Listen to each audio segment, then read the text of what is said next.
3 minutes, 30 seconds remaining.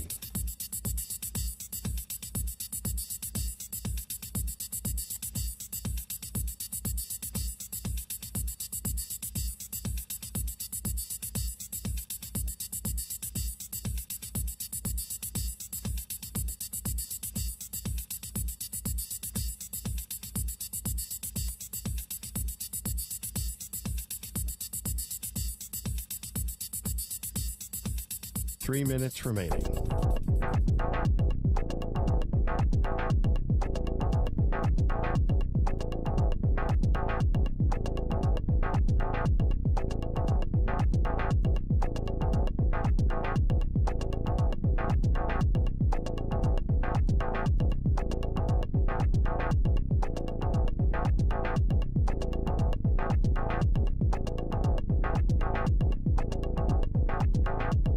Two minutes, 30 seconds remaining.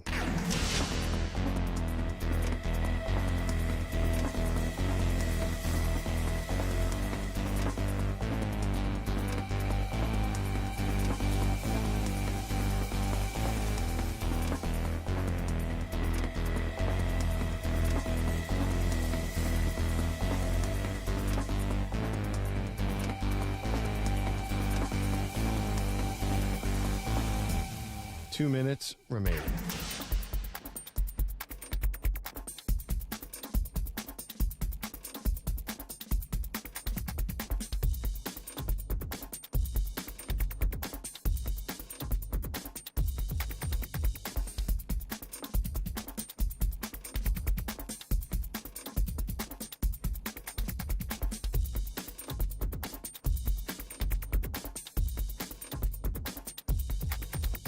One minute, 30 seconds remaining.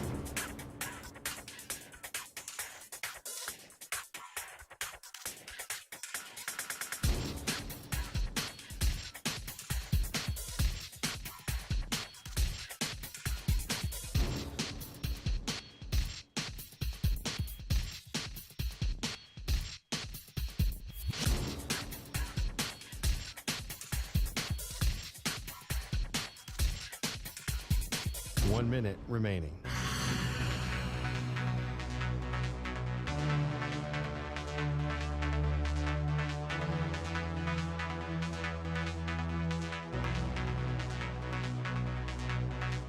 Forty-five seconds remaining.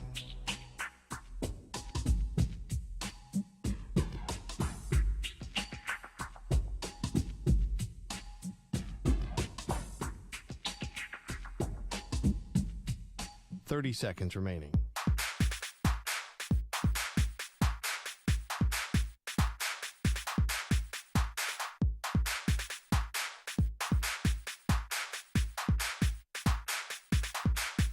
Fifteen seconds.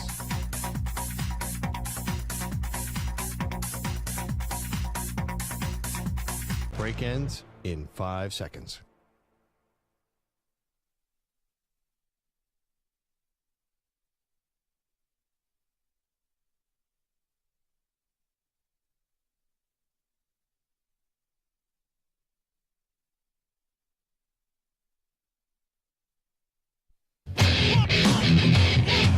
He's live.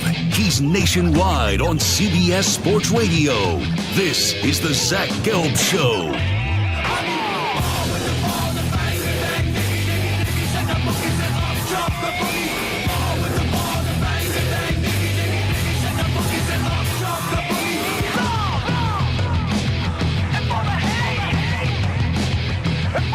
Here's your host, Zach Gelb. Live from the place again, not overly ostentatious studios of CBS Sports Radio here in beautiful New York City, sitting on top of the 10th floor of 345 Hudson Street. Welcome on in to a Tuesday edition of the Zach Gelb Show across all the great local CBS Sports Radio affiliates, Sirius XM, Channel 158, the free Odyssey app, and of course streaming live on YouTube, youtube.com/CBS Sports Radio. 855-212-4CBS is the number to jump on in, 855-212-4227. You could always get at me on Instagram, where I'm straight flexing, or via the good old cesspool of Twitter, at Zach Gelb. That's ZACHGELB. Got a whole lot to do. We're rock and rolling, jamming out with you all the way up until 6 p.m. Eastern, 3 p.m. Pacific. We will be joined by Brandon Stokley, who now does radio in Denver, former NFL wide receiver. That will come your way at 4:20 p.m. Eastern time today. Got Stuart Kovacs, Chris Hess, and Moist Mike with me as well. So we have an action-packed, fully packed studio today on the other side. So here's where I want to start the show. And let me just say this. There is a list that just came out, and it's done by ESPN. The name of the author of the list is Bill Connolly. And Bill put together his top 80 quarterbacks in college football of the 2000s. I will say this right out of the gate. It's a fun list. It's a good list. And it's going to create a lot of conversation. I don't see how you don't have Tim Tebow as the best college quarterback. Not who went on to have the best NFL career. I'm just talking about college quarterback. Tim Tebow, to me, is the preeminent college football quarterback of the 2000s. Now, on this list, he was ranked as number 4. And I don't see how you could put 3 quarterbacks in front of Tim Tebow. So I'll give you the top 10 that this list was put out the other day by ESPN. In at number 10, RG3. Number 9, Marcus Mariota, who I always want to call Marcus Mariotto because that's how Roger Goodell did so when he got drafted by Tennessee. Number 8, Lamar Jackson. Number 7, Kyler Murray. Number 6, Deshaun Watson. 5 is Joe Burrow. 4 is Tim Tebow. Vince Young is 3. Cam Newton in at number 2. And then number 1, Baker Mayfield. Now, whenever you have these lists, it's when you're defining the greatest college quarterback of the 2000s. There's many ways that you could do it. Did you win the Heisman? Did you win a Maxwell Award? Did you win a national championship? And then you could also look at, well, could you just have one great year? And can you be in the top 5? Because Joe Burrow, for me, even though he's not my number 1 quarterback of the 2000s, but when you look at greatest individual season, you could argue that Joe Burrow had the greatest individual season we've ever seen from a college quarterback, period. Forget just of the 2000s. So I think that there's many things that you factor in here. Because a guy like Baker Mayfield had the college career longevity of 3 just monster seasons at Oklahoma. But what did he win? Won a Heisman, but he didn't win a national championship. He didn't even win a college football playoff game. And maybe the moment you remember him for the most, which was a classic game up against Georgia, did come in a losing effort. So I guess the author here, when it comes to Baker Mayfield, I'll read you his explanation. Newton, Young, Burrow had the best seasons. Mayfield had the best career. It began with him walking on at Texas Tech, quickly winning the starting job and throwing 413 yards in his debut. He lost his job to injury, then traded up, landing at OU. The Sooners hadn't won an outright conference title since 2010, but he led them to 3 in a row with 3 top 5 finishes and 2 college football playoff bids. His storybook career ended with him throwing and rushing for 4,938 yards and 48 touchdowns, winning the Heisman and bringing OU to within an eyelash of the national title game. He was so good despite non-prototypical size, the Cleveland Browns couldn't resist making him the number 1 pick in the 2018 draft. I understand what is being said here. I'm not saying that Baker Mayfield didn't have a great college football career, but to put him at number 1 on this list, I just can't do that. When you look at the tiebreakers here, and I'm not always the guy that says, oh, you need a national championship to be considered great, or you need to win a Super Bowl necessarily to be considered great. Like, we could all look at the pro career of Jim Kelly and acknowledge he had a great career. Dan Fouts had a great career. They didn't win Super Bowl championships in the NFL. Like Johnny Manziel, perfect example here. He is one of the more exciting college quarterbacks that I've ever seen, Johnny Manziel.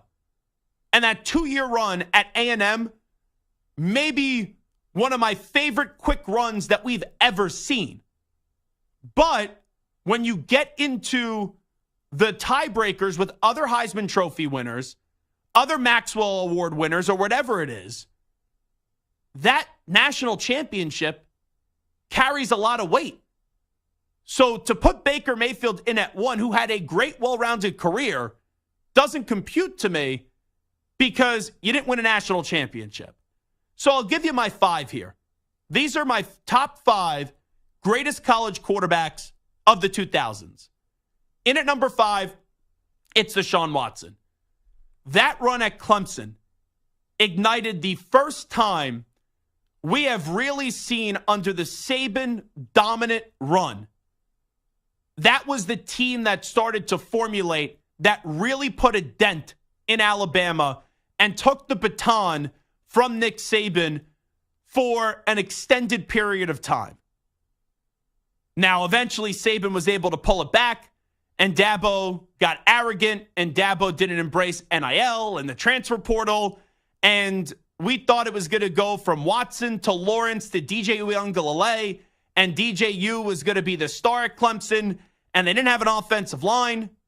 They weren't creative in their offensive game planning, and you started to see Clemson fade.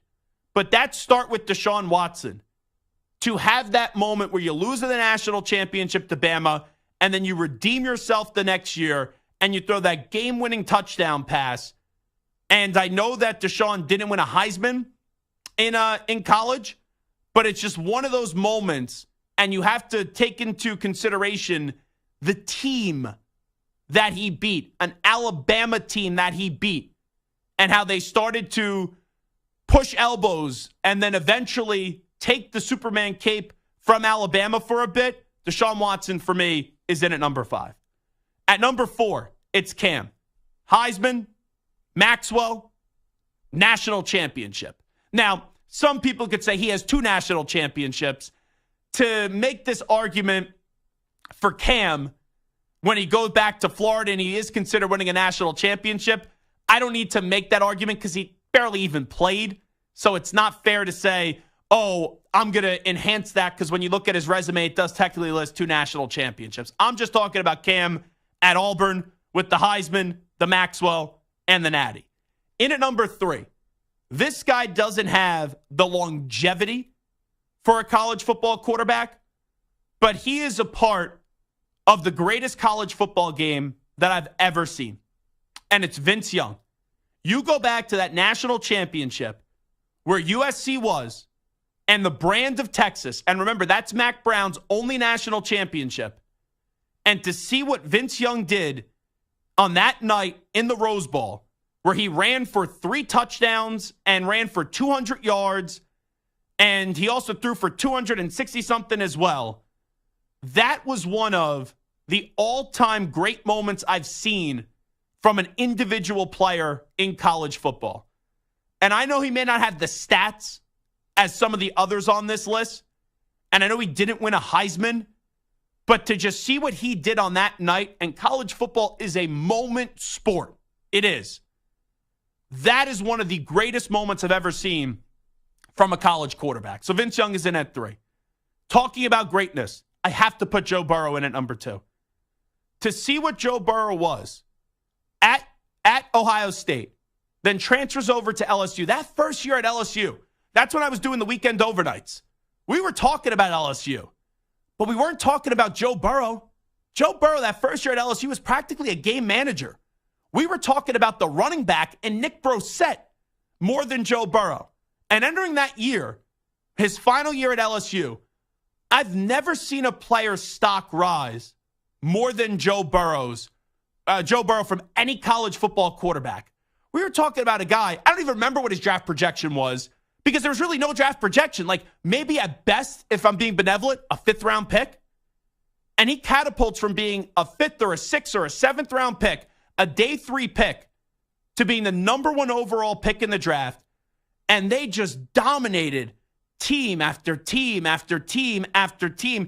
He threw, when he won a Heisman, a Maxwell, and a national championship in one season, he threw 60 passing touchdowns to only 6 interceptions, and he threw for 5,671 yards. His completion percentage, this is just stupid, 76.3%. And I don't even remember them playing in a close game that year. Maybe the Alabama game was close for a little bit, but what he did at LSU that season, it was just flat out stupid how great that they were.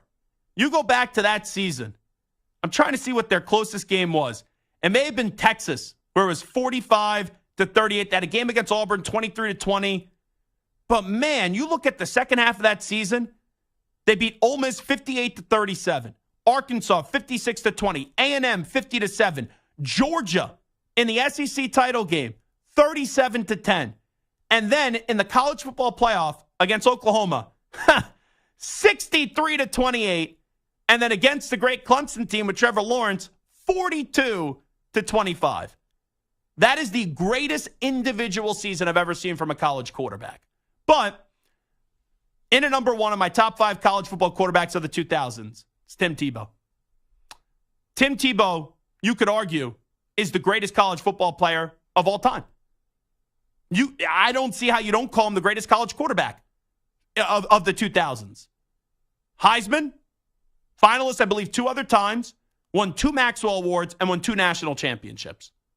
Now, I know, and we all knew that Tim Tebow was not going to go on to be this great pro quarterback, unless if you were one of those Tebow sycophants. Or Josh McDaniels. Yes, that too. Very good line there, Samter. But this list isn't who had the best total career, college and NFL. It's just the greatest college football quarterbacks of the 2000s. So, Samter, I just gave my 5. Watson 5, Cam 4, Vince Young 3, Joe Burrow 2, and Tim Tebow 1. Just give me your list of the greatest college football quarterbacks, just your top 5 of the 2000s. So I'll give you my top 5 list. I tended to go more towards guys who had multiple years of greatness as opposed to just one solid year. There's an exception. I was going to put Cam in my top 5, but I went Baker 5. I had Baker 5, Burrow 4, because that one year was just so good. What's this background noise that I'm hearing? Somebody's calling me, and I have to make sure my phone is on mute because I'm not used to people calling me during the show. They know. We should pick it up, maybe. Should we see who it is? No, is it a telemarketer? It might be. It's an unknown number, so I'm not sure who this is. I'll find out shortly. I'm not prank phone calling you. Oh, no, that's not me. All right, give me your list. So I got Baker 5, Burrow 4. The guy that I can't believe that people are leaving out. Wait, Baker 5, Burrow 4. Yes. Okay. The guy that I just understand that he's not higher on everybody's list is Lamar Jackson. Lamar Jackson, to me, could be 2 on this list. But he didn't win a championship, so I can't put him 2. Lamar Jackson, to me, when I think of a guy who had a great college career, he's the guy that stands out outside of Tebow. He was unbelievable. Matt Leinart, I have as number 2, and Tim Tebow, of course, number 1. Matt Leinart, I know he gets shaded because, like you said, he's not the guy that you think of. But at the end of the day, he won a title. He won a Heisman. He should have won a second title. And he had an incredible, incredible multi-year career. Okay, fascinating list that you just gave us. Now, in my top 5, I had Watson 5, Cam 4, Vince Young 3, Burrow 2, and Tebow 1. The one I felt the worst about leaving out was Matt Leinart. Now, all Matt Leinart did was win in college. He has a Heisman. But the thing with Matt Leinart, when I think of Clemson and those teams where Deshaun Watson played, I think of Deshaun Watson first. Cam at Auburn, that's the first name I think of. Texas, when Vince Young was there, he's the first player I think of. LSU on that great team, just filled with star after star after star. I think of Joe Burrow. And, hey, look at Florida. They were filled with star after star after star. The first player I think of, Tim Tebow. When I get to USC, and I love Matt Leinart. Growing up as a kid, watching Matt Leinart play, loved him. But the first person I think about is Reggie Bush, who, by the way, should have his Heisman Trophy back, if you couldn't tell from my little rant that I had yesterday where Samter made me basically erupt like a volcano. So that was the one that I feel worse about. You would put Leinart, so you put Leinart at number 2? I put Leinart at 2 because his resume says that. Now, listen, I get it. Yeah. We think of Reggie Bush. But if we're not talking about Tim Tebow as the greatest college football player of all time, Reggie Bush is right up there in that conversation. So, yes, does it hurt Leinart's resume that he's not the guy in that team? Sure. Yeah, but if the I guy can't in put that team Baker that he's in the losing top out 5, to, though. Well, if the guy Baker's top 10, I can't put him in the top 5. Who, Baker? Yeah, I can't put Baker in the top 5. I thought about putting Cam ahead of him as well, but again, I kind of tended to go towards guys who were very good or great for multiple seasons, and Baker had 3 great seasons. 1 Heisman season and 2 other very good seasons. Cam, as great as he was, Vince Young, as great as he was, had one very good year. And honestly, Vince Young, outside of that moment where he won that game and had that amazing run to win the title, I mean, his first year, 6 touchdowns, 7 picks. Second year, 12 touchdowns, 11 picks. That year that we think about, 2005, he had 26 touchdowns and 10 picks. Yes, he rushed for 1,000 yards, but it wasn't a historic year. It was a very good year that was capped off by a historic moment. But I can't put Vince Young in that conversation. Well, technically, we could argue that Vince Young does have the Heisman because that was the year Reggie Bush won the Heisman. And to go back to your conversation yesterday, when you go to Football Reference, 2005 Heisman Trophy voting, Reggie Bush's name is listed and then it's crossed out. There's a big difference between taking a Heisman or a trophy away from a player and then just giving it to somebody else who didn't actually win it. Vince Young didn't win it. And that's, I agree. I was being facetious a little bit. Good. Jokes are funny if you understand them. Good. The other thing here, too, is I have to put Vince Young in my top 5, and I have to put him in front of Matt Leinart. He did beat Matt Leinart in that national championship game when they were going blow for blow. Trust me, I get it. But Matt Leinart's overall career was just more dominant over a larger course of a period of time. Now, granted, that was the most those teams and those early 2000s Miami teams were the most loaded rosters we've seen. So real quickly, when you go through the full dive of Bill Connolly's college football's top 80 quarterbacks of the 2000s, just give me a few takeaways from this list. Just give me one, then I'll respond, and we'll do a few of these. All right. Well, recency bias, right? The one that really stands out to me is Jaden Daniels at 19, ahead of Bryce Young, C.J. Stroud, Tua Tagovailoa, and ahead of Caleb Williams. Caleb Williams is 23rd on this list. So not only does Jaden Daniels, and again, I've said this, as an ASU guy, I watched him. He sucked at ASU. He was not good. He had one great year at LSU. Otherwise, he didn't have a very good college career. He's way too high.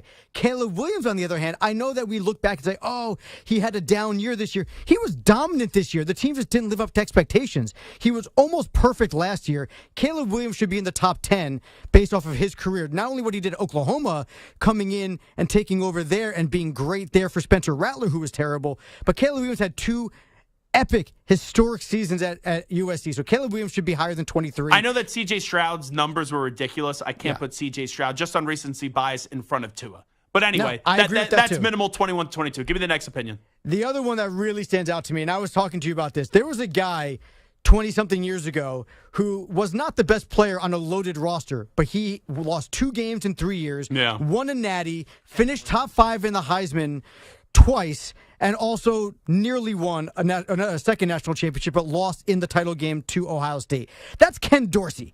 Ken Dorsey is 40th on this list. That's way too low. 40th. This is a guy who almost won 2 natties, finished top 5 in the Heisman twice, and had 2 losses in his career. 86 touchdowns. He was great. I know that he was on a great team with great roster, and so you can't. 40th? Behind Chase Daniel and Graham Harrell and Troy Smith and Colin Kaepernick and Rex Grossman? Michael Penix behind these guys? Well, Troy Smith did win a Heisman. Ken Dorsey was. I'm just saying, that was the one name that stood out. Sure. And then last takeaway, go ahead before you explode and go crazy. That's really the other main takeaways. I look also, Mac Jones is 42, Stetson Bennett's 41. There's a lot of inconsistencies on this list, right? If you want to go with a guy who put up numbers, go with the guy who put up numbers. If you want a guy who won, go with the guy who won. But there's no consistency. He's got Kellen Moore, 14, who was dominant, broke records. And then he also has guys, like Tommy Chang, who broke every record possible in the 60s. So, if you're going to go with a guy in a small school who broke records, then do that and have them all at the front or have them all at the back. You can't have Tommy Chang 67 or 70 and have Kellen Moore 12. I know can't do it. I know he doesn't have the individual awards, and I'm not saying that this guy should be in the top 15 or maybe even the top 20. But Stetson Bennett being at 41 with some of the other names that you mentioned in recent times is way too low. If you're going to put like a Michael Penix Jr. in at 33 in front of Stetson Bennett. Even a Justin Fields at 32.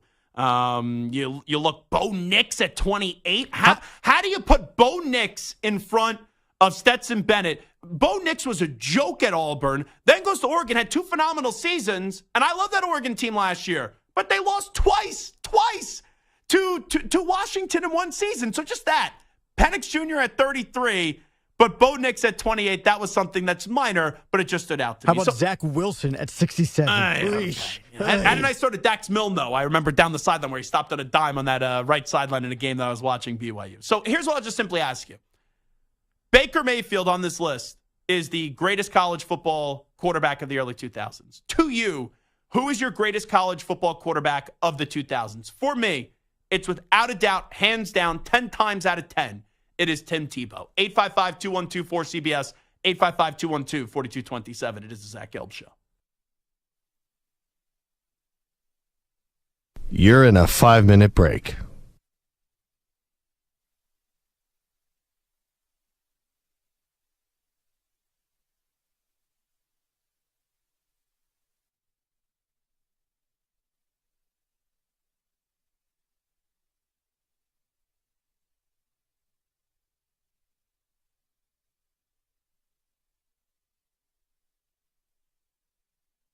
Four minutes, 30 seconds remaining.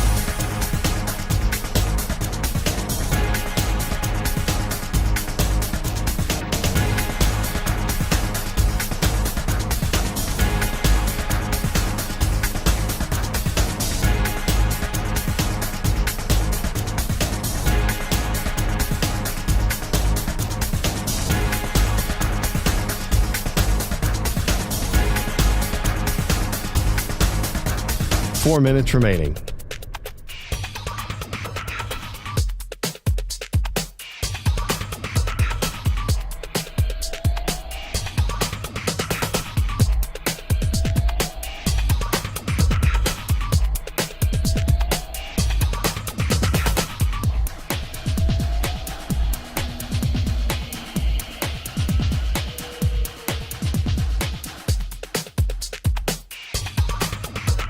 Three minutes, 30 seconds remaining.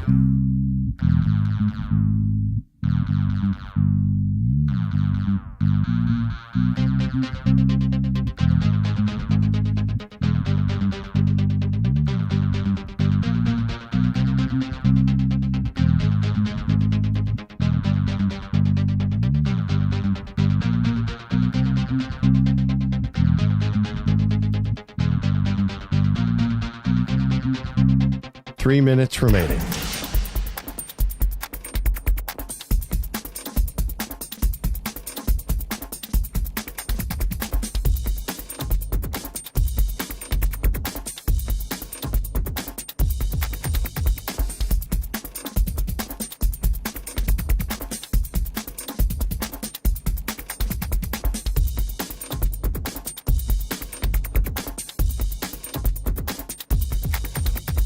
Two minutes, 30 seconds remaining.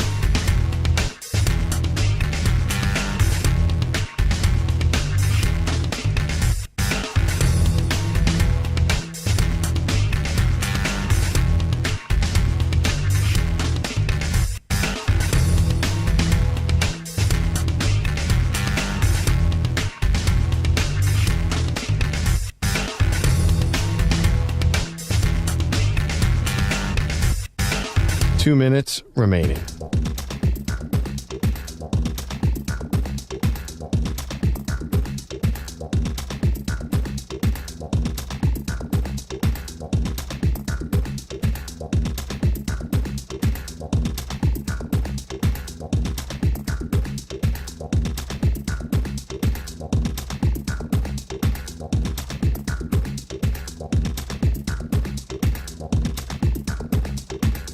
One minute, 30 seconds remaining.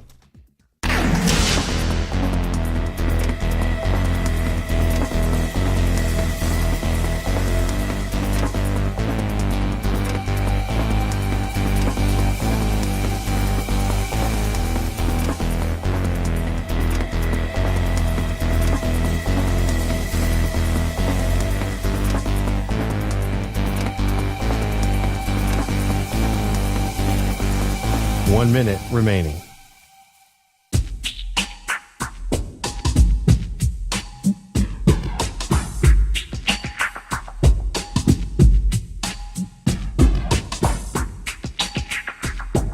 Forty-five seconds remaining.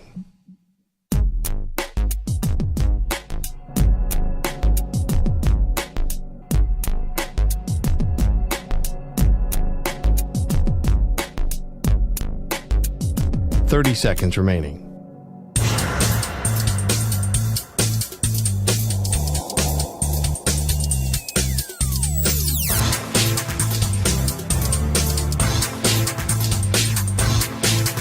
Fifteen seconds.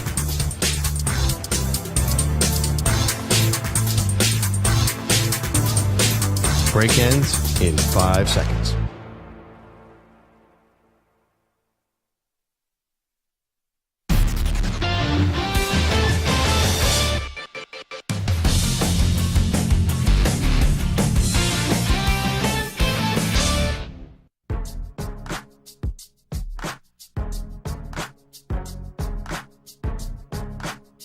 Now back to the Zach Gelb Show. Alrighty, this is Zach Gelb Show on CBS Sports Radio. The Pittsburgh Steelers, I think, have a lot of pressure on them this offseason. And I don't think the Pittsburgh Steelers are really going to do anything in a big-time way to improve their quarterback position. Kenny Pickett should not, and let me repeat this, should not be their quarterback, their starting quarterback, come week 1 of the 2024 season, but I do think he will be. There are 3 options that I think are realistic and would instantly improve the quarterback position of the Pittsburgh Steelers. Russell Wilson on a cheap 1-year deal next season, and it would be a cost-cutting move too, would easily be better than Kenny Pickett. You will not have to significantly impact your salary cap situation because of how much money was given out to Russell Wilson from the Denver Broncos. Then we take a look at the second player that I'm going to mention, and that's going to be Justin Fields. A second-round pick for Justin Fields is a deal that I would make every time if I'm the Pittsburgh Steelers. Because you got to ask yourself, let's say Justin Fields and Kenny Pickett were both available, and let's say they were, coming out of college the same year.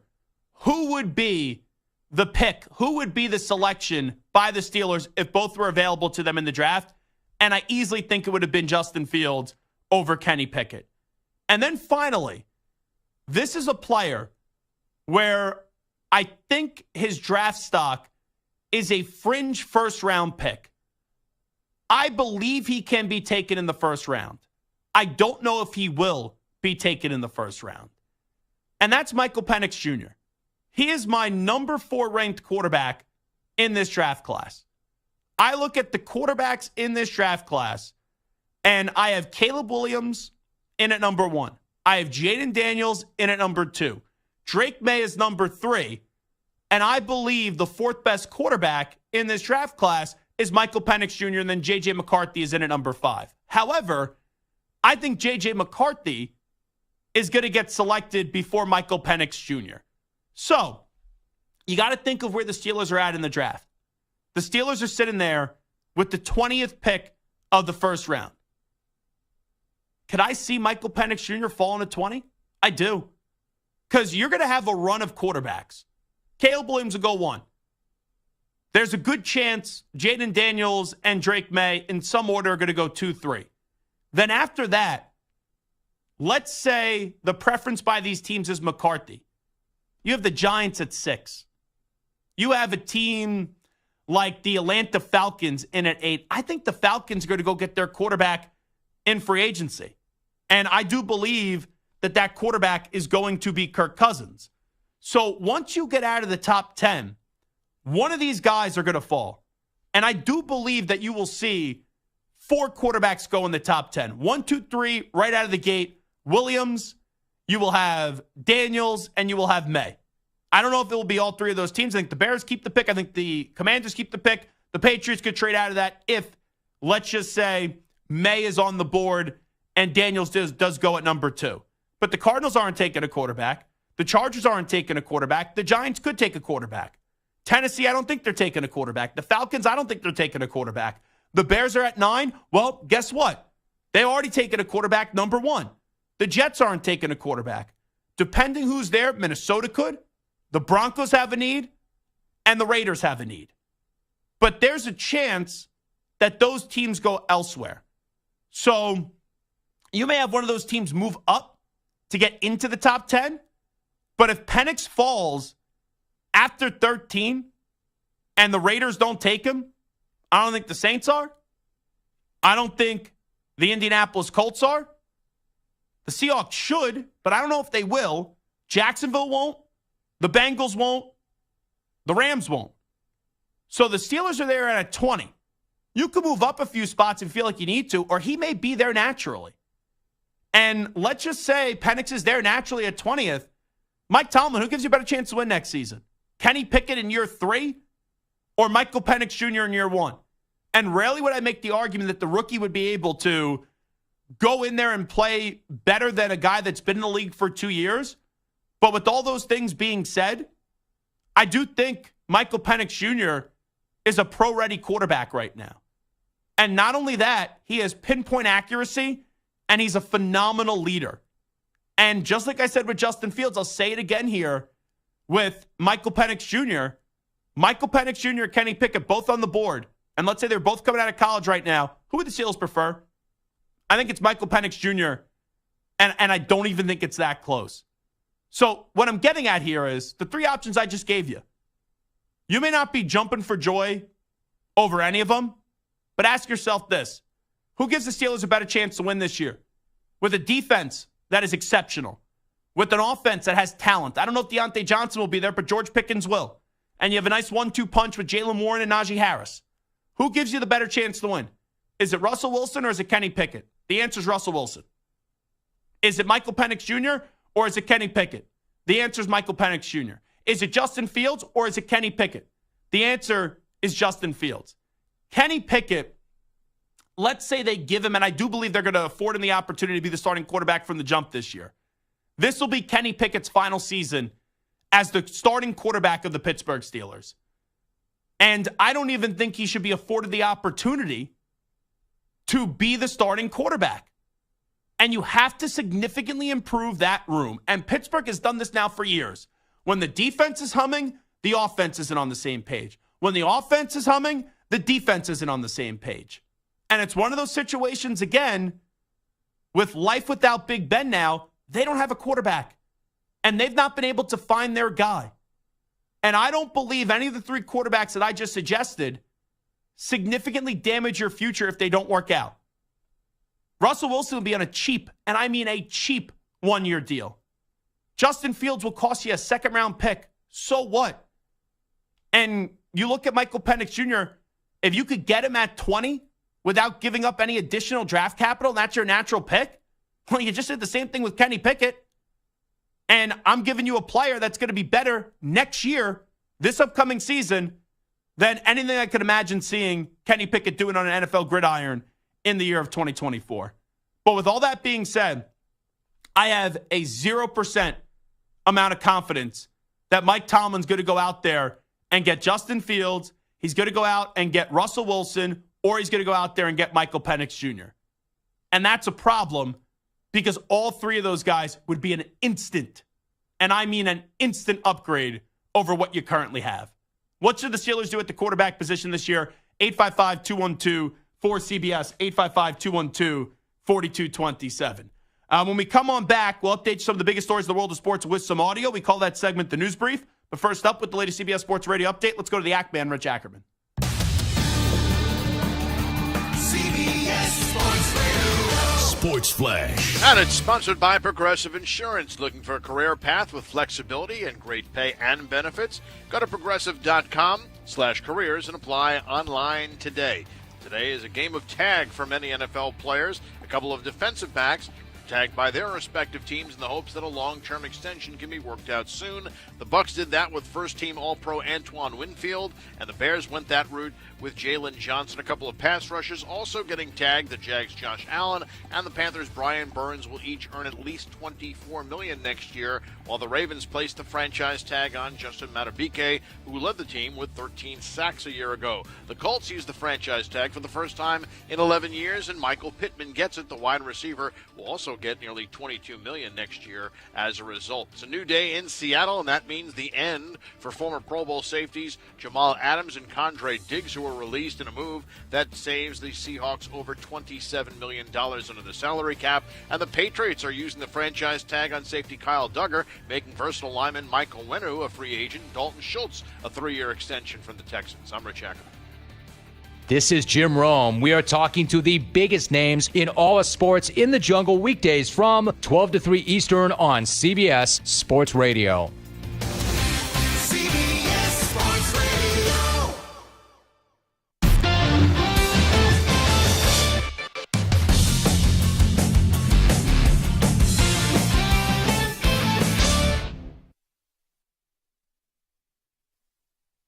You're in a 5-minute break.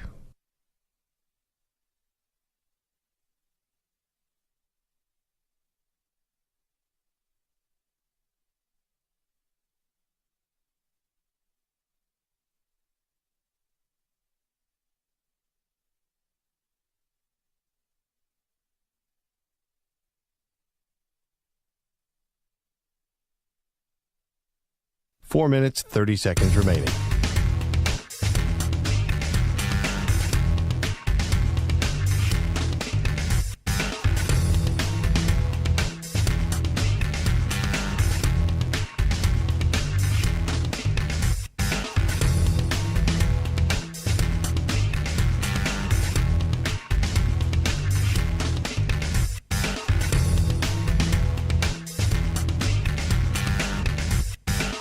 Four minutes remaining.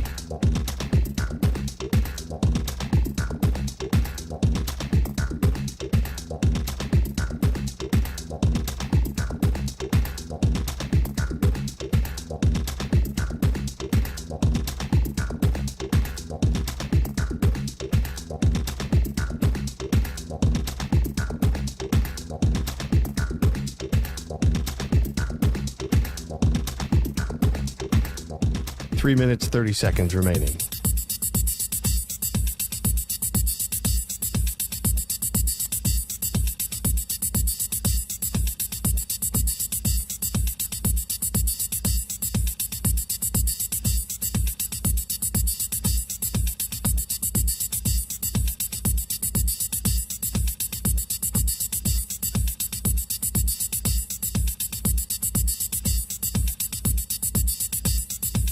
Three minutes remaining.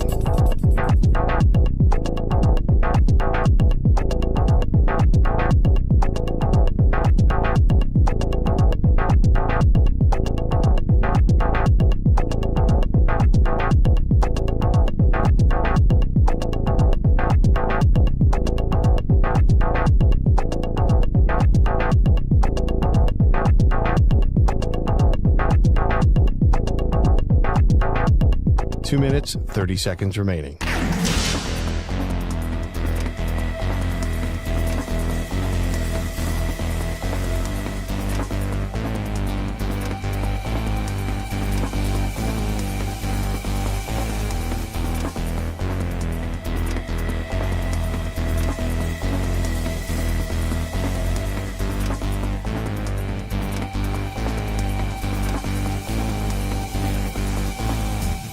Two minutes remaining.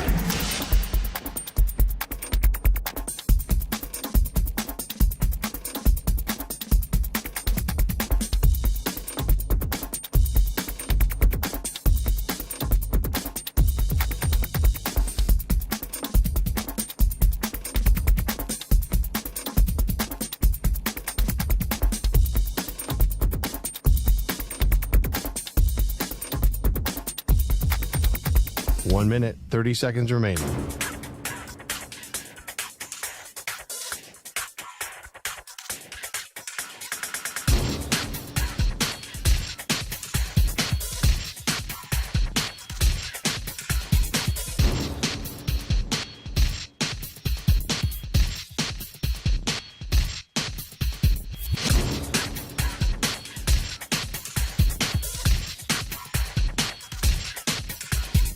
One minute remaining.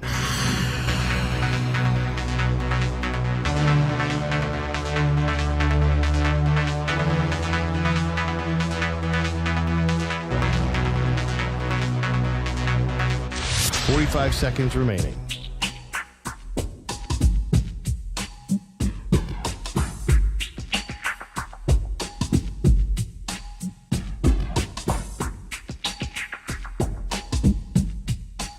Seconds remaining.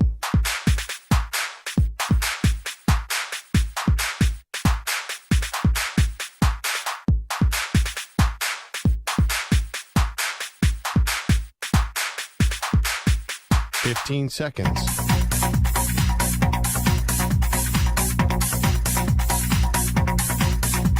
Break ends in 5 seconds.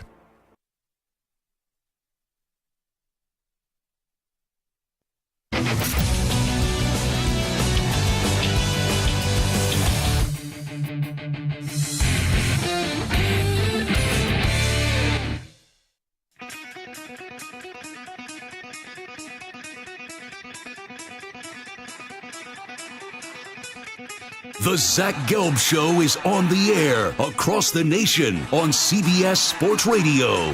Here's Zach Gelb. And the Defensive Player of the Week is sponsored by the Navy Federal Credit Union, who proudly serves the armed forces, DoD veterans, and their families. Their members are the mission. Learn more at NavyFederal.org. This week's player is Wolves' big man, Rudy Gobert. Over his last 5 games, Gobert has 15 blocked shots to go along with 73 rebounds. Both are the most in the league over the last week of action. Before we get to a news brief, Pat Leonard has this story out there. Today is franchise tag deadline day. The New York Football Giants are not going to use the franchise tag, once again, to no surprise, on Saquon Barkley. So Pat says sources view the Ravens, Raiders, Bears, Patriots, Texans, and Eagles as some primary potential suitors who have the resources, need, and interest to possibly sign Saquon Barkley. So let's just assume the Giants don't get a long-term deal done, and I don't think there's really any good of a chance that the Giants get a long-term deal done with Saquon Barkley. These relationships and negotiations have been contentious and very public in the last year. If you haven't got it done now, I don't think you are going to get it done. But out of these 6 teams, I don't want to see him going to the Raiders. We don't know who their quarterback's going to be. The Patriots, as much as I am a fan of the Patriots, I can't say that would be his best spot because we don't know who their quarterback's going to be. But you look at the other teams that are mentioned, you know the Bears are going to have Caleb Williams. He's going to be the number 1 pick, and you have a lot of salary cap room to spend and to use. You go get a young quarterback, a running back, that's a quarterback's best friend besides a left tackle. You look at a team like the Baltimore Ravens. Imagine that backfield. I think it could be Derrick Henry and Lamar Jackson, but you go get Saquon and how explosive that offense would be, that would be fun to watch. The Philadelphia Eagles, oh boy, that would be just a giant bleep you by Saquon. You go down the turnpike, you go to a better team, and could you imagine the creativity that they already have? Imagine what they could do at the goal line inside the red zone when you have a rushing quarterback like a Jalen Hurts and then an explosive weapon who's just struggled to stay healthy in Saquon Barkley. And the Texans, I believe the Texans have to have a big offseason because you got to capitalize what you did last year, and you have to understand it's tough in this league to consistently win without elite talent. And they have an elite quarterback now. I think C.J. Stroud, he told us at the Super Bowl, I agree with him. He's a top 5 quarterback already in football. To me, he's the 5th best quarterback in football entering the 2024 season. But with that being said, they don't have a lot around him on the offensive side of the ball. Like Nico Collins is a good wide receiver. And he's more like a number 2 than a 1. And there's not many bigger fans of Nico Collins than yours truly. I know they got the deal done with Dalton Schultz today. But you have to go get another weapon, whether that's a wide receiver or a running back, for C.J. Stroud to utilize. So I look at those options, those 6 options, and let's all assume the Giants don't get a deal done. But even if you want to throw the Giants in there, yeah, Ravens, more appealing. Bears, with getting Caleb Williams in there, more appealing than Daniel Jones. Texans, more appealing. And the Eagles, more appealing. So I think Saquon is as good as gone with this short tenure with the New York Football Giants. All right, let's update you some of the biggest stories in sports with some audio. We get to a news brief.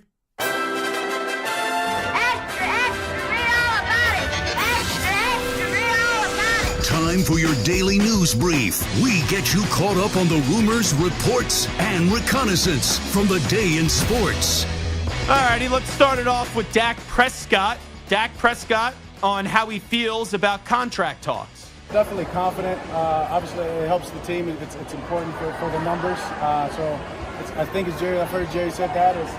Kind of over here and told me that part, right? That that is a process. Both sides understand that. Everything's great. I know it happens.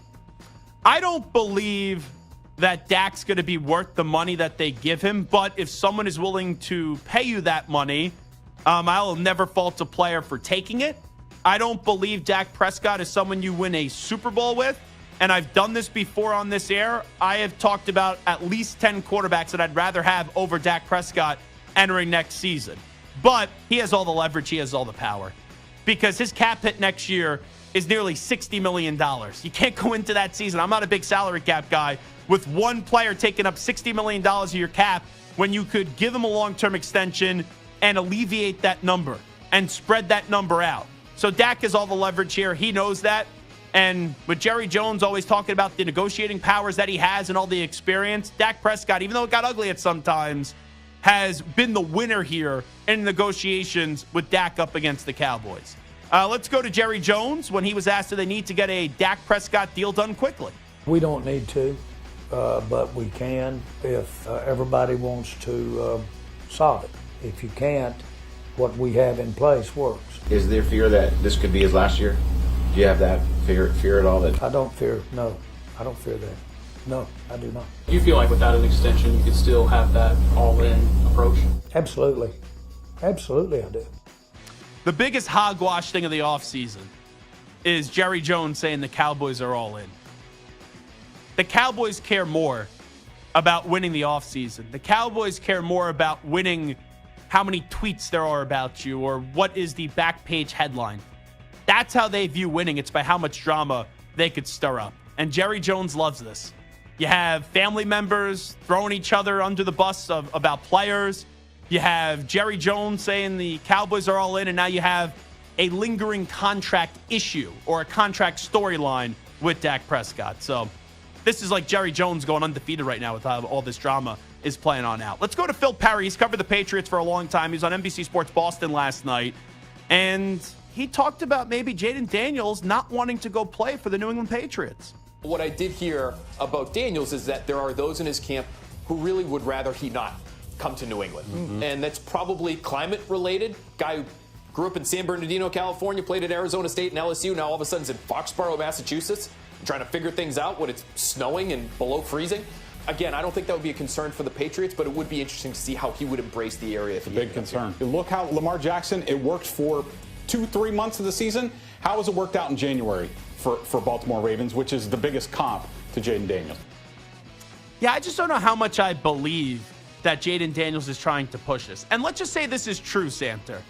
So the Bears have the number 1 overall pick. They're going to take Caleb Williams. But let's say they tell Jaden Daniels, we want you to be the number 1 overall pick. Well, then you can't go play in the Windy City. You want to get drafted 2 by the Washington Commanders? Well, Landover, Maryland, not that much different. A little bit warmer than Foxborough, but not that much different. Let's say the Giants call you at 6. You want to go play in the swamps of Jersey? That's a wind tunnel at MetLife Stadium. So where's the team then that Jaden Daniels wants to go to? Oh, I know who it could be. The Raiders, where he has the connection with Antonio Pierce, but they're picking at 13, and they do play in an indoor stadium. But if you want to go as quick as possible, and let's say the Raiders don't move up, well, in all likelihood, you're playing in a cold weather city. And it's either going to be Washington, New England, or the New York Giants. I don't think there's any way he really fall past 3 in one way or another. A team will have to come up to get him at 3 if he's still available. But if you're going at 2, that's a cold weather city. And if you somehow get past 3, Cardinals aren't taking you, Chargers aren't taking you, and the Giants for sure will end up taking you. So that's why I kind of roll my eyes at this. I thought this was maybe the most brilliant answer I have ever heard from an NFL draft prospect. And I do think it's intentional, but I can't say that with 100% certainty. We had Ryan Wilson and Rick Spielman interviewing J.J. McCarthy on CBS Sports HQ, and he was asked, who are the top 3 wide receivers he would want to throw the ball to in the NFL? Top 3 wide receivers you want to throw to in the NFL? Say Justin Jefferson, Devontae Adams. I said this before, Jackson Smith and Jigba. Seeing him play my freshman year. Are you allowed to say that as a Michigan guy? Being 3-0 against that, just having that, on the chest. I don't feel that anymore. It's a little bit more respect than hatred. So, Big Mike, CBS, Moist Mike, Mike Samter, a man of many names. You hear the first two answers. Justin Jefferson, Devontae Adams. All right. Really nothing you could debate. And I told Jackson Smith and Jigba to his face 2 years ago, I think he's the best wide receiver of his draft class. I do. Now, I don't know if that takes still the same way now because no one really knew who Puka Nacua was at the time, and it ended up being Puka Nacua. But anyway, I'm a huge fan of Jackson Smith and Jigba. But when someone asks you, coming out of college, who are the three wide receivers that you want to play with? I wouldn't even say Jackson Smith and Jigba's first on his own team. It would be DK Metcalf. But they have that connection, Michigan, Ohio State, so I get it. But the reason why that answer is brilliant is because I know that J.J. McCarthy's stock is rising right now. I do not think he will go in the top 5 picks. I still don't even know if he'll go in the top 10 picks. But look who sits right outside the top 10. Minnesota in at number 11. The Raiders in at number 13. And the Seahawks in at number 16. It is brilliant to list the wide receivers, whether you think they're great or not, and obviously the first two are, and the third one has potential to be. It's brilliant for McCarthy, who is a Michigan man, so there's a lot of intelligence there, to pick Minnesota, the Raiders, and Seattle. All three, which would be great landing spots for him. Because the Raiders need a quarterback, Minnesota potentially needs a quarterback, and Seattle needs a quarterback. And they have solid pieces around them. I just think that's a wonderful answer, Samter, by the Michigan quarterback. I mean, if I was going to go with the Seahawks guy, I would have gone DK Metcalf. If you want to throw in JSN, the time that they played him, he had 11 catches, 127 yards against Michigan in 2021. In that 5-game stretch, including that Michigan game, and Jigba had 60 catches for 958 yards and 6 touchdowns in 5 games. So, during that stretch, he was dominating. So I guess that J.J. McCarthy probably has memories, almost nightmares, of how good JSN was. The only thing that slowed down JSN in college, unfortunately, were injuries. Here is Jim Boeheim. I don't like Jim Boeheim, but I love that he ripped Jay Williams the other day. This was on Don't At Me with Dan Dakich. The reason why he ripped him is because you remember Jay Will said he can't. He said something along the lines of, Caitlin Clark is the most prolific scorer ever, but he can't call her the GOAT, and he can't say that she's great. Here's Jim Boeheim. Somebody comes out, some expert says, well, she hasn't won a championship. If I ever see that guy, I just punch him unless he's really big. I won't do it if he's really big. But these people, how do they even get jobs saying stuff like that? There shouldn't be certain things you say that disqualifies you from ever being on radio or TV again. Oh, Jim, if that's the case, you said some pretty stupid things and you had some pretty dumb press conferences your last 2 years, and you got a pretty comfy TV job and radio job very quickly. But I do like the answer somewhat by Jim Boeheim because it's just eviscerating Jay Williams for what was a stupid take. All righty, this is Zach Gelb Show on CBS Sports Radio. We'll come on back. We will give you the odds that were released coming off of Russell Wilson getting released the other day from the Denver Broncos. Brandon Stokley, by the way, will join us in 25 minutes as well. It is a Zach Gelb Show right here, but where else? CBS Sports Radio.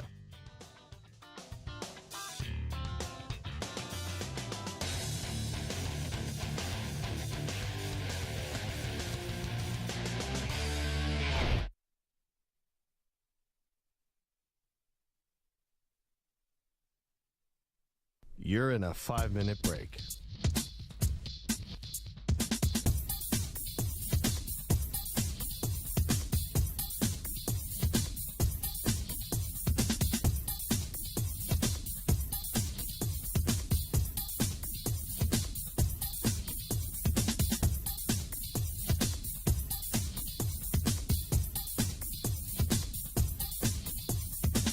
Four minutes, 30 seconds remaining.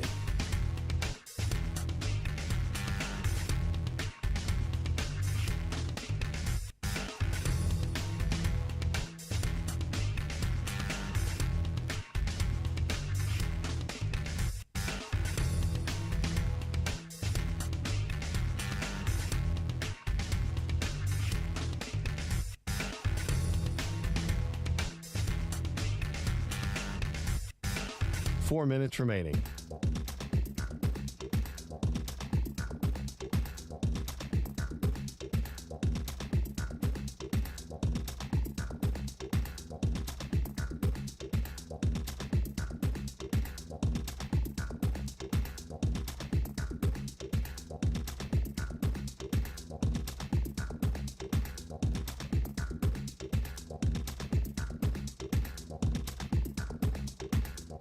Three minutes, 30 seconds remaining.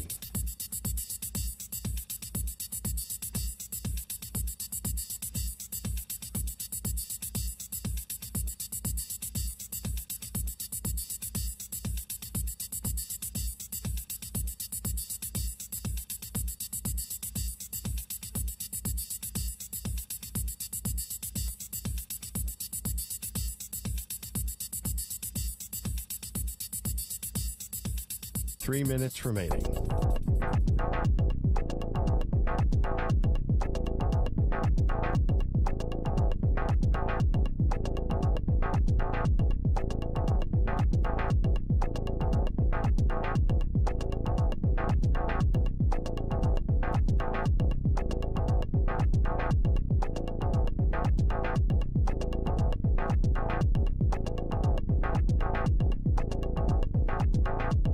Two minutes, 30 seconds remaining.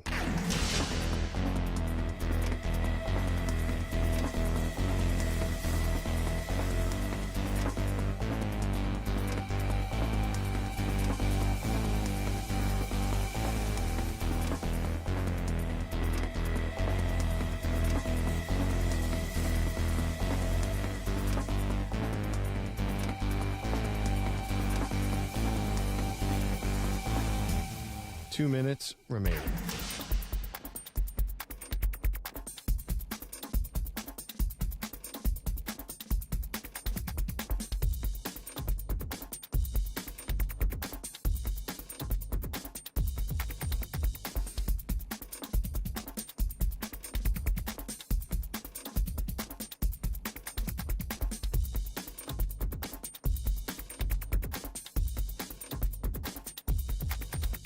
One minute, 30 seconds remaining.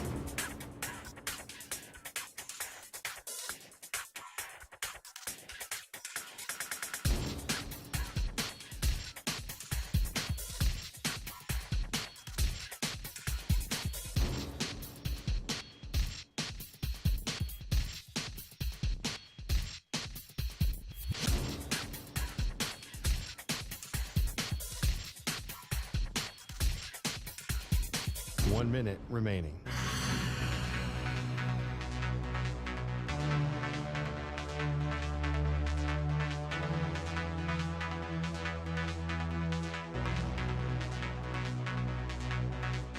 Forty-five seconds remaining.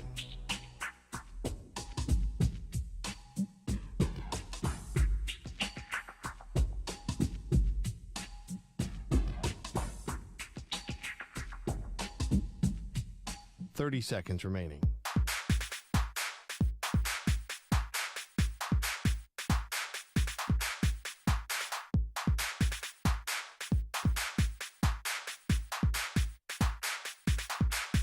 Fifteen seconds.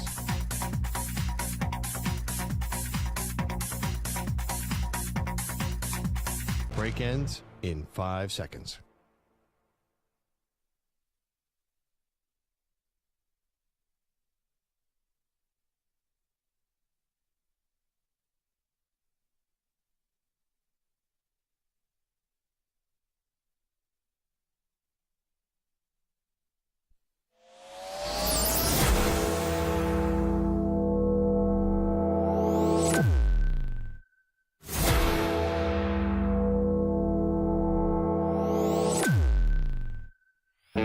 He's live. He's nationwide on CBS Sports Radio. This is the Zach Gelb Show. Hour number 2 of our radio program.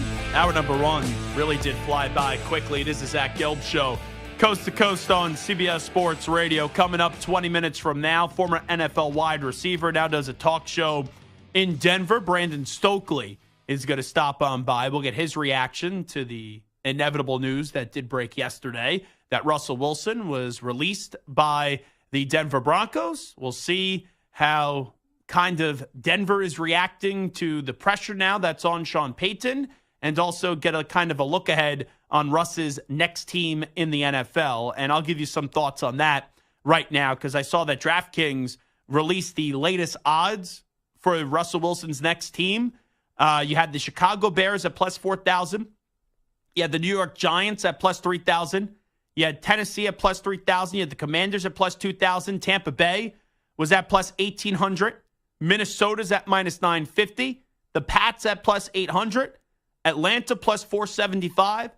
The Las Vegas Raiders at plus 275. And then the favorite, the Pittsburgh Steelers at minus 200. So let's work backwards here. The Bears, there's no shot Chicago's bringing in Russell Wilson. And I can hear people already calling us at 855-212-4CBS, 855-212-4227 saying, but you could have him mentor Caleb Williams and have Caleb Williams sit a year. Is Russell Wilson a good mentor? I don't think Russell Wilson knows in the year of 2024 how to connect with the locker room. Because Russell Wilson, his 2 years in Denver, kind of came off very phony. Where the whole Mr. Unlimited and Broncos country, let's ride, and the toothpaste already got out of the tube after year number 1, and it was all over the counter. And then in year number 2, Russ tried to get it back in the tube. And don't get me wrong, Russ significantly improved as a quarterback in year number 2 in Denver. He went from career over to being an above-average quarterback, a solid quarterback in this league.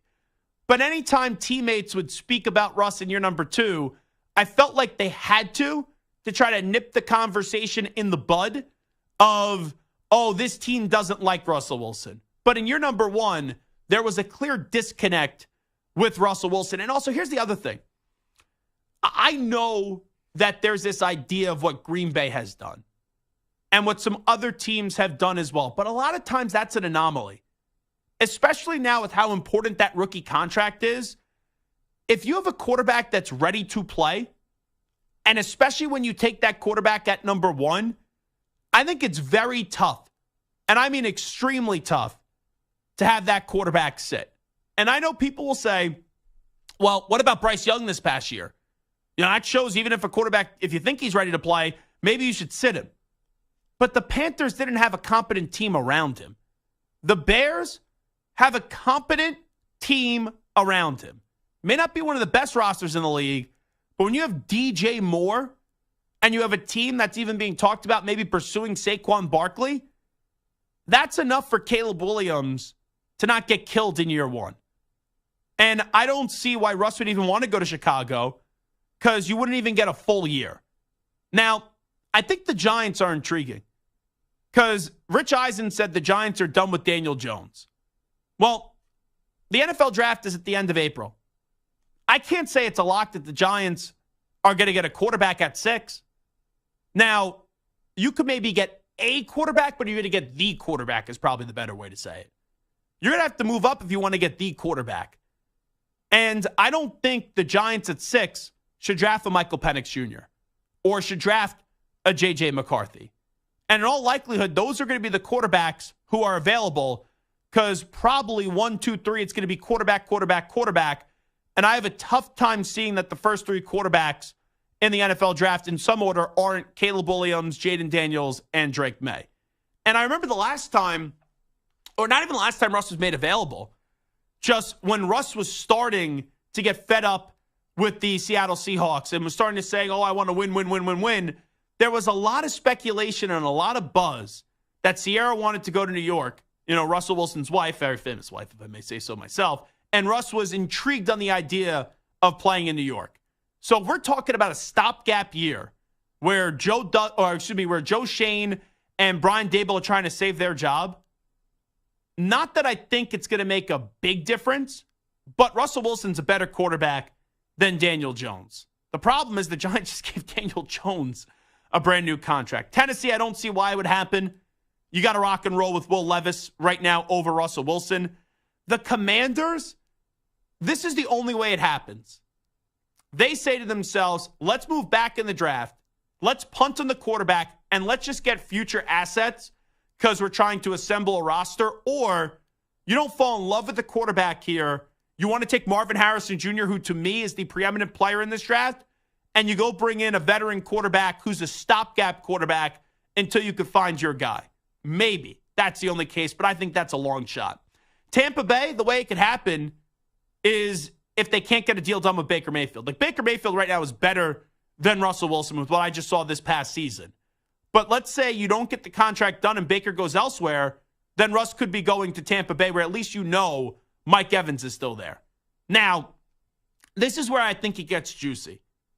And I do believe Russell Wilson, right now, if he's being realistic, and he could pick his next destination, and not just remove whoever quarterback's there, but there's a good chance that quarterback won't be back. I would say Russell Wilson's top 3 destinations in no order would probably be Pittsburgh, Atlanta, and Minnesota. And you look at Minnesota, there's a big belief that Kirk is not taking a hometown discount to stay with the Minnesota Vikings. Right now, I would expect Kirk Cousins to be playing for the Atlanta Falcons next year. And I think I was probably the first person to say this, or I said it to Justin Jefferson at the Super Bowl. I think that Russell Wilson could be the replacement in Minnesota for Kirk Cousins. I don't think Vikings fans are jumping for joy at that because they're downgrading at the quarterback position, but it's not the worst alternative, assuming you lose Kirk Cousins and you're not looking to go get your guy. You don't feel comfortable to go get your guy in the NFL draft. So for Minnesota, to still have Addison, to still have Jefferson, you could win some games there. You could be a playoff team if you added Russell Wilson. The Patriots at plus 800, I'm sure I'm not the first one to say this representing Patriot Nation, but I'll say it now. No, thank you. I would rather, and I'm not saying he's a better quarterback than this guy, because I don't believe he's a better quarterback. I would rather throw Mac Jones to the Wolves for another season than have Russell Wilson. And I think Russell Wilson's the better quarterback, but I don't see what the point would be for Russell Wilson or the Patriots outside of it's just a cheap one-year quarterback. Like, who is Russell Wilson throwing the ball to next year in New England? And I know everyone's quick to slam Belichick, and that's why I was late to the party in firing Bill Belichick.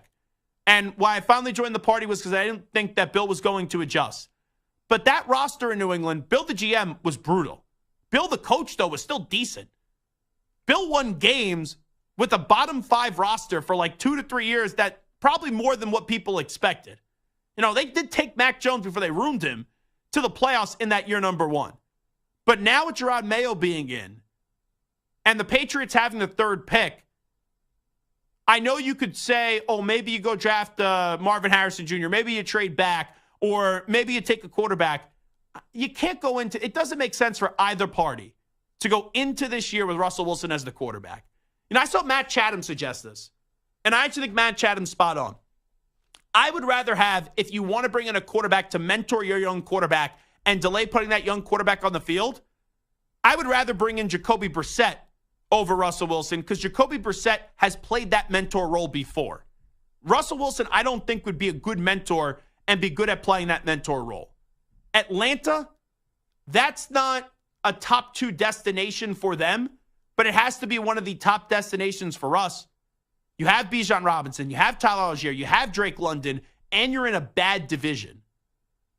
But Atlanta, you have to think, is going to prioritize Kirk Cousins 1. Then it's going to be number 2, Justin Fields. Maybe taking a quarterback at 8 or trading up. You know, I don't think that's a bad J.J. McCarthy destination. That's not a bad Michael Penix Jr. destination. Somehow Jaden Daniels starts to fall, which I don't think is going to be the case, or Drake May starts to fall, and somehow still at 8, or you want to move up to 5 to pass the Giants, maybe you do that. But I would say that right now Atlanta is going to go the more experienced quarterback route. And I would think out of those 3 quarterbacks right now, Kirk would be 1, Justin Fields would be 2, and then Russell Wilson would be in at number 3. But the Falcons on the Russell Wilson odds are at plus 475. The Raiders. I would love to see the Raiders. I said this yesterday. The Raiders, to me, are the team that I would like to see Russell Wilson go to. I'm not saying that's the best destination for us, but it's not a bad destination. I don't know if Josh Jacobs will be back, but it may just be on a 1-year deal. where he tries to ironically cash in with some incentives in there. And maybe it's that 1-year deal and you wait another year from now, or you just keep on signing these 1-year deals at like $10 million or $12 million, whatever the number is, with some incentives. But you do have Davante Adams there.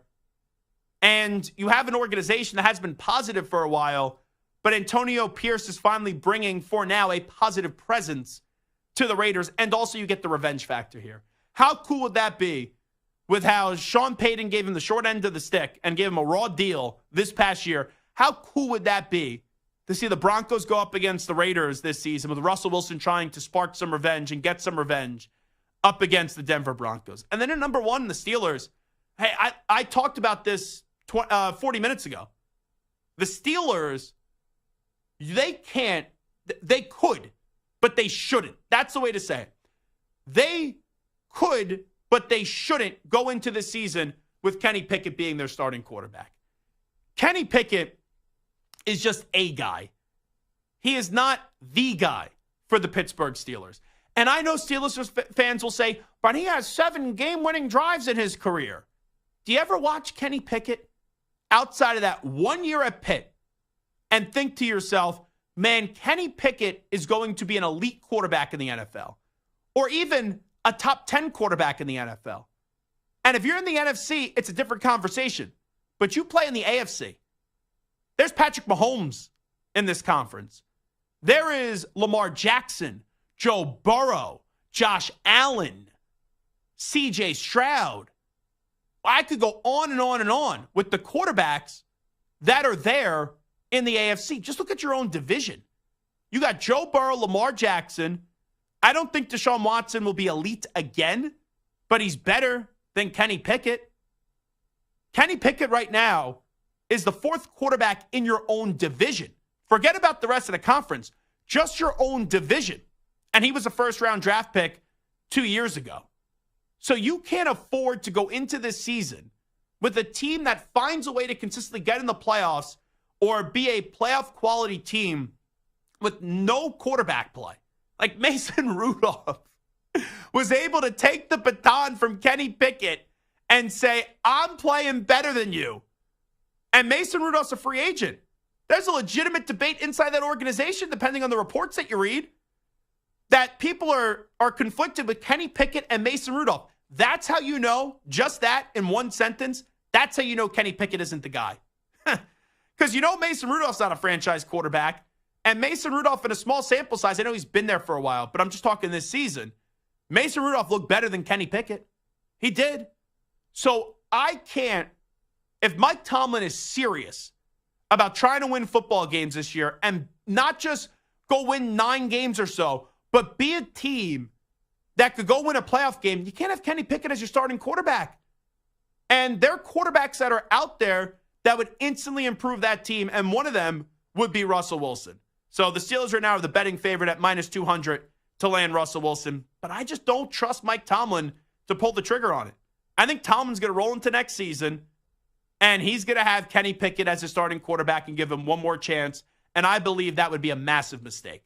All right, it is the Zach Gelb Show on CBS Sports Radio. We'll take a timeout. We'll get the scene in Denver next. Russell Wilson officially released yesterday. And now we're going to see who his next team could be and where is kind of the pulse of the fan base after 1 year of Sean Payton. We'll get into all that with former NFL wide receiver, 2-time Super Bowl champion Brandon Stokley, who will join us in 5 minutes on the Zach Gelb Show on CBS Sports Radio. You're in a 5-minute break.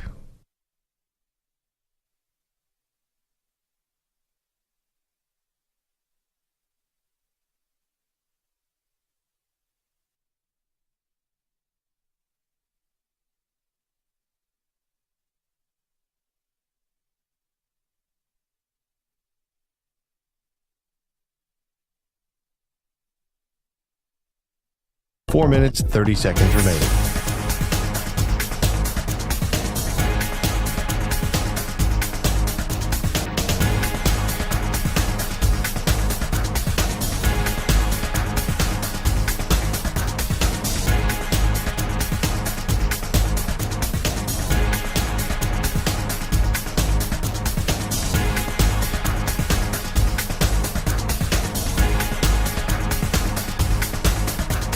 4 minutes remaining.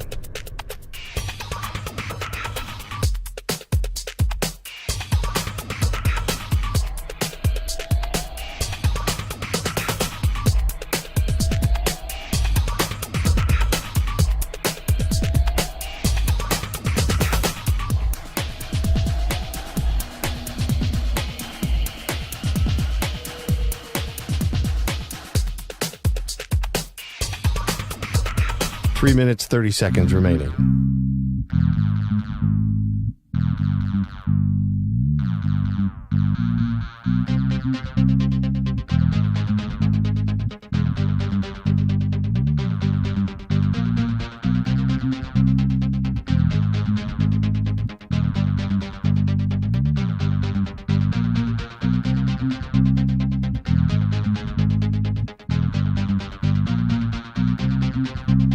Three minutes remaining.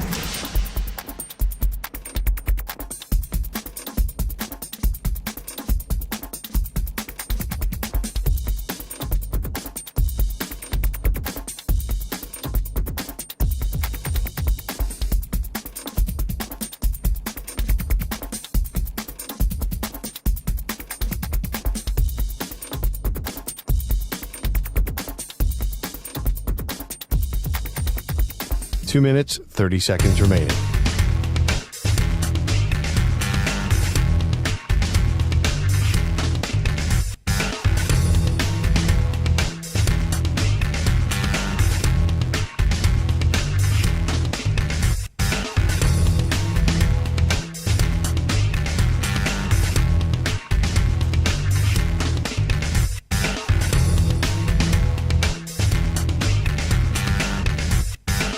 Two minutes remaining.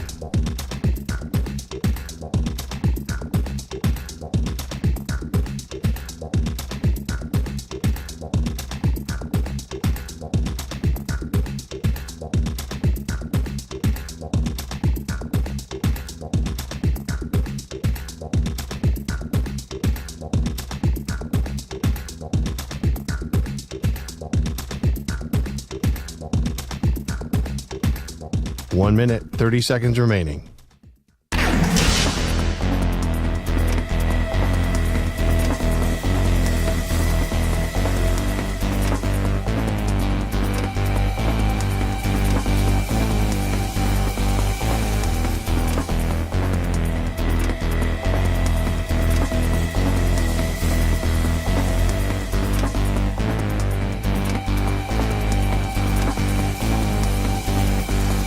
One minute remaining.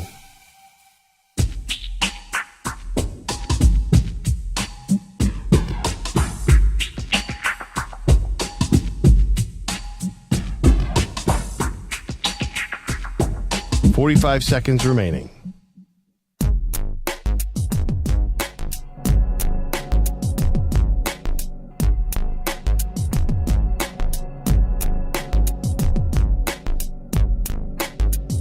Thirty seconds remaining.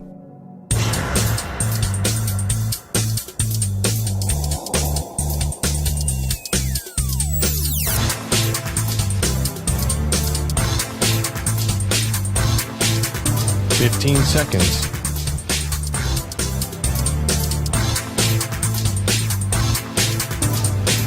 Break ends in 5 seconds.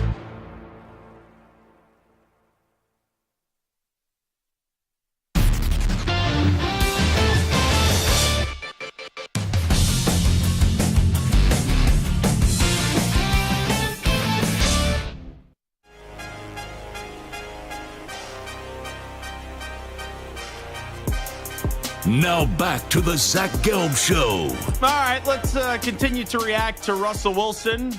With it being announced yesterday, he's going to get released by the Denver Broncos. That didn't catch anybody by surprise, but now the Broncos' future is extremely intriguing. We go out to the guest line, welcome in a former NFL wide receiver, won 2 Super Bowls in the NFL, and now is the host of the Stokley and Josh Show on Denver Sports 104.3 The Fan, and that, of course, is Brandon Stokley. Brandon, always great to have you on the show. Appreciate it, and how you doing? I'm doing great. Thanks for having me, Zach. Well, thanks so much for coming on. So here's what still annoys me with the whole situation in Denver. I understand that why they're moving on from Russell Wilson. But it just feels like, especially when you hear about the contract and all that Sean Payton took this job and he never really had an intention of trying to salvage Russell Wilson's time in Denver. See, I got to disagree with you there. I think when you look at what is best for the Denver Broncos moving forward, it would have been if Russ worked out.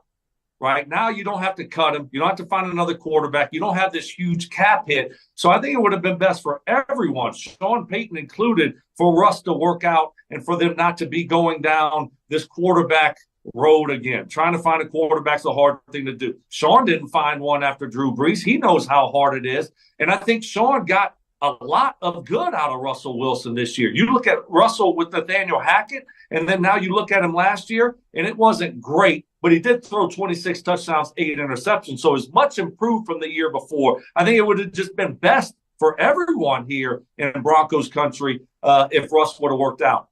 But with how quickly they went to him and basically threatened to bench him if he didn't adjust his contract, that doesn't come off to you as someone in Sean Payton that just gave up on him rather quickly? Well, I think that was a business decision, right, that obviously came from the general manager, and it was the general manager calling Russ's agent to discuss it, right? Hey, make an amendment here so we can look at some things maybe a little bit differently. I think what they were trying to amend was this guarantee here that's coming up here on the 4th day of the league year that now guarantees 2025 salary. And they wanted to move that back a little bit. I think it would have been best for Russ to be more open and receptive to that. It's just business. Football is business, and they were handling business at that time. Russ said no, and then what happened? Russ was a starter for 6, 7, 8 more weeks once they were out of the playoff picture, and they knew that Russ wasn't going to be around much longer, and especially the following year. Then they turned the page, and they took a look at Jarrett Stidham. So I think football is business, and sometimes it's business time, and they tried to get something done. Russ said no. He was still the starter, and that's just part of it sometimes. The Broncos are very far away. That's abundantly clear. And we know that this new contract didn't even kick in with the extension yet. Do you think this is a mistake to get rid of Russell Wilson now? Maybe they should have just let this play out for one more season and then move on a full year from now. Well, that's the problem. If they played it out one more year, now 2025 is guaranteed. You know what I'm saying? That's why they tried to get that contract adjusted. So I think they would have played it out one more year with them if they didn't have to guarantee 2025 money, right? And so they knew that Russ wasn't the long-term answer. I think they would have done it one more year with him if it wasn't for having to guarantee a year in advance. And so it's like, don't make one bad decision worse by doubling down on it. I think they realized that it wasn't going to work out. Russ wasn't going to amend the contract at all. So it's best just to rip the Band-Aid off and try to find that next quarterback. And obviously it's not going to be an ideal situation. You're drafting 12th.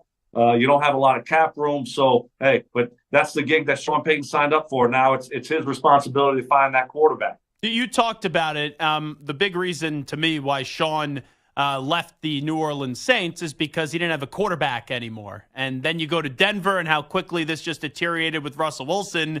Now you don't have a quarterback again as Brandon Stokley joins us. You talked about how they're sitting there with the 12th overall pick. Do you think that they're going to be active here? I know that all the capital they just gave up for Russell Wilson and how that's played out, but can you see them moving on up in this draft to go get their quarterback of the future? It's Sean Payton. I don't think he's scared. He opened up the season this year. His first play as a coach for the Broncos was an onside kick, right? He started the second half of the Super Bowl with an onside kick. Sean Payton's not scared to be aggressive. I don't think it's the right play for the Denver Broncos, but I'm not sitting there evaluating these quarterbacks. You've got to find a quarterback at some point. I think the best thing for the Broncos this year is to be more conservative, They don't even have a second-round pick. They gave up a first-rounder and a second-rounder for Sean Payton. So they don't have a second round. I think they should move back a little bit from 12, move back, gather some more assets. They got a lot of other business they need to take care of besides the quarterback position, unfortunately. Try to find a quarterback, third, fourth round, pick up a guy there. You go with a guy like Jacoby Brissett. You got Jarrett Stidham on the roster, and that's how you got to navigate 2024. But I wouldn't be surprised at all if all of a sudden Sean Payton moves up to 6 or 7 and takes J.J. McCarthy or Drake May if he falls. Do you think this is setting up, and I know that the word tank is very polarizing. I don't think players tank, but organizations can tank. Is this setting up to be a tank year for the Denver Broncos? No. I wish they would have done that last year. They were 1-5. They were awful. And I'm like, that was the time to lose. That's not Sean Payton. The owner of the Broncos, Greg Penner, this is going on his third year. He doesn't want to lose. He's all in. And so I think that type of mindset, they could go down the road. You saw the Cardinals last year kind of go down that road. You could take all the dead cap hit this year, $85 million, and not spread it out over 2 years. You could cut a few guys, veteran guys, and make it tough to win. I just don't think after losing as much as the Broncos have lost, they haven't had a winning season since 2016. I just don't think they go down that road. I think they'll try to be competitive. You saw like the Tampa Bay Buccaneers this year. I think they'll try that type of model and be competitive. Talking to Brandon Stokley right now. When we get to Russell Wilson, in terms of him being in that locker room, year one, it looked very toxic from the outside in. Year two, and that lengthy goodbye letter that he gave yesterday, it seemed like he improved some of those relationships. How do you kind of evaluate Russ as a teammate, just being able to cover him being in the Denver area the last 2 years? I think Russ is a good teammate. He shows up, he works hard, he's accountable, he tries to do the right thing. Does he drive, certain people crazy? I mean, you saw him drive Sean Payton crazy. You saw it's got to be hard to block for the guys in offensive linemen, and playing the wide receiver position can't be the easiest thing to do. But Russ checks all those other boxes. Like, he's all in. He's all about winning. He'll do whatever it takes to win. I think some of the things that he does can drive his teammates crazy. You saw that in Seattle, right? Where after he left Seattle, you had a lot of his former teammates coming out and saying a lot of things that drove them crazy. So I don't think it's the easiest situation to be in, to be his teammate, but like his commitment level, there's no questioning that. Wrap it up with Brandon Stokley, who joins us right now. Make sure you listen to him weekdays on 104.3 The Fan in Denver. Stokley and Josh. When you look at it from a Broncos fan perspective, right, there was a lot of excitement 2 years ago when this deal was made. It clearly did not work out. It's one of the worst trades in NFL history in acquiring Russell Wilson with how it just imploded. Sean Payton, there was a lot of excitement a year ago. I don't know where the excitement level is now. We know ever since your BFF, Mr. Manning, has left Denver as the quarterback of that team, Denver, quite frankly, hasn't been able to find that quarterback. Are Broncos fans starting to say, uh-oh, here we go again? Or are they souring on Sean Payton as a coach? I think some have. There's been a lot of backlash and negativity from a national perspective against Sean Payton with how he handled the Russell Wilson situation, and how dare the Denver Broncos ask him to adjust his contract, and how dare the Denver Broncos bench him. Russ did that. Like, he went out there when he got benched. He asked to have a press conference with 2 weeks left to go in the season. He asked for the media to talk to him. Then you see him go on Brandon Marshall's podcast. And he tries to paint himself as a good guy and the Broncos as the bad guys here. Russ made out with over $100 million in a couple years here. $37 million is guaranteed this year. So I don't know how attractive some of these antics that he's done will be for a future team for Russell Wilson. Now, you talk about Broncos country here, how they view on Sean Payton. I think it's still up in the air with him. And I think for me, I look at Sean and say, hey, I'm just going to trust you. I'm going to trust that you're going to get this thing fixed. It's been so bad.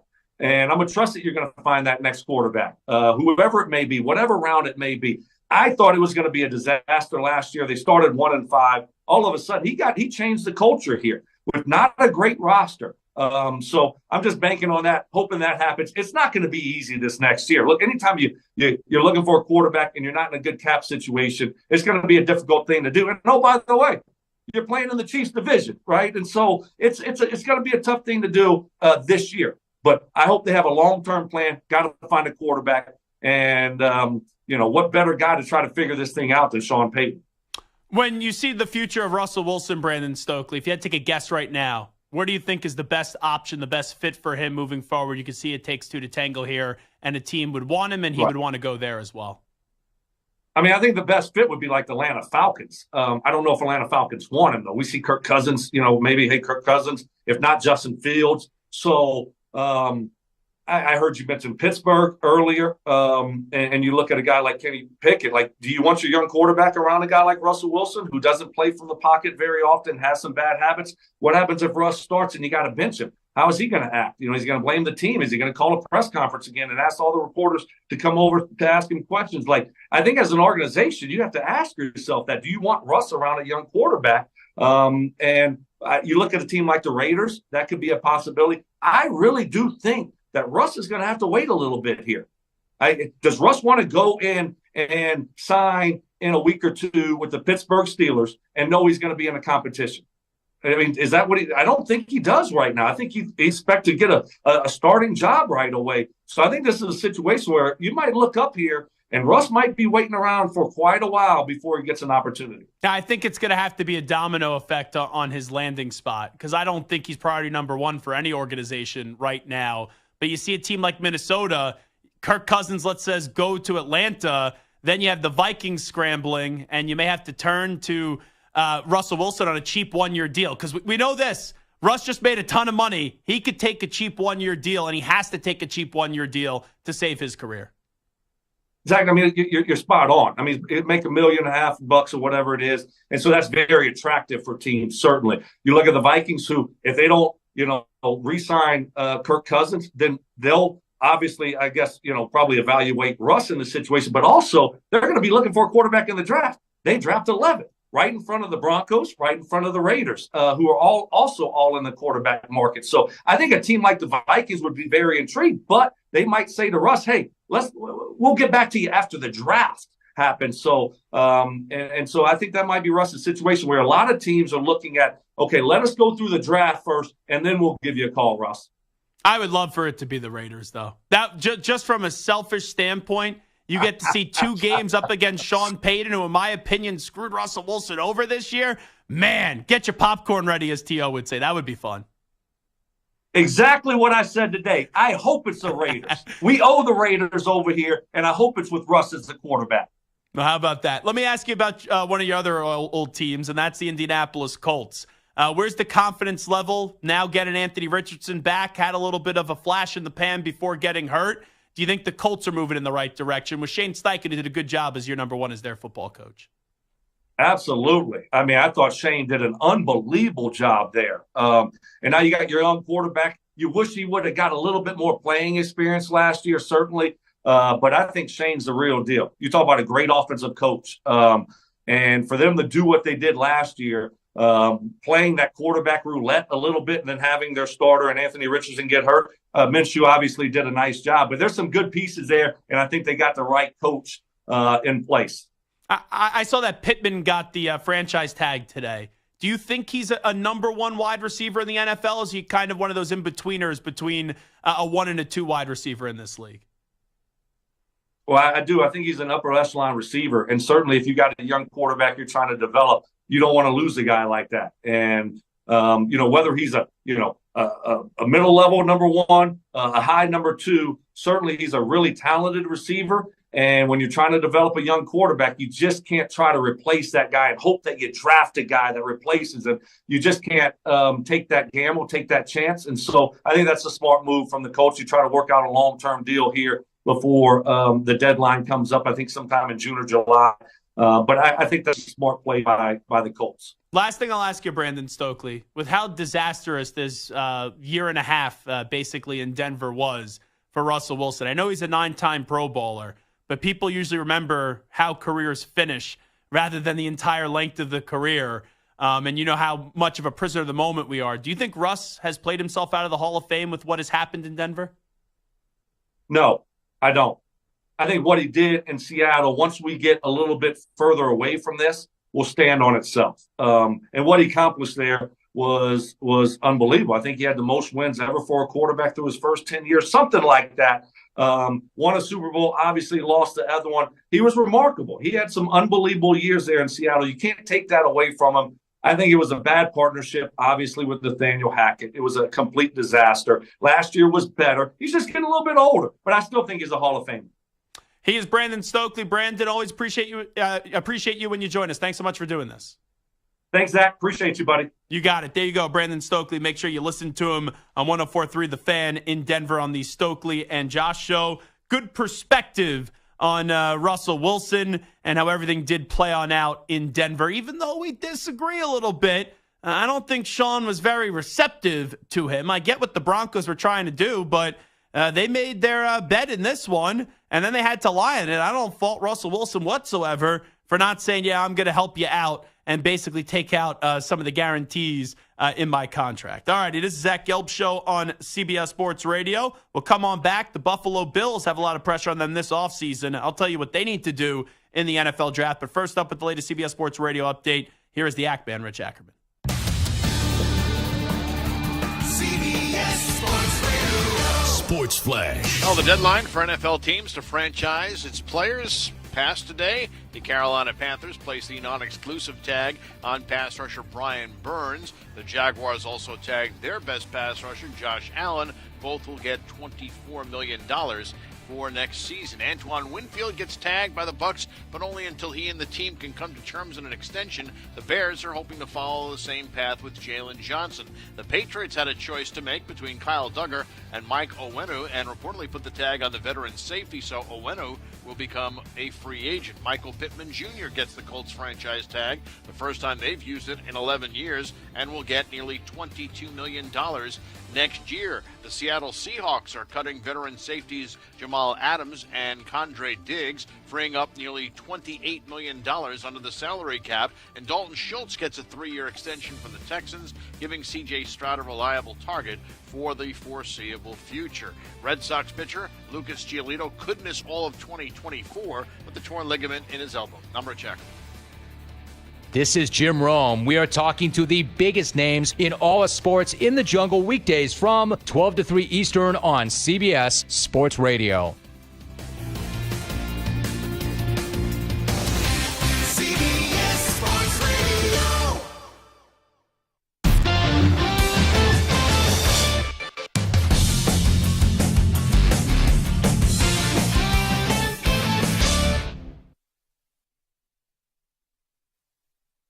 You're in a 5-minute break.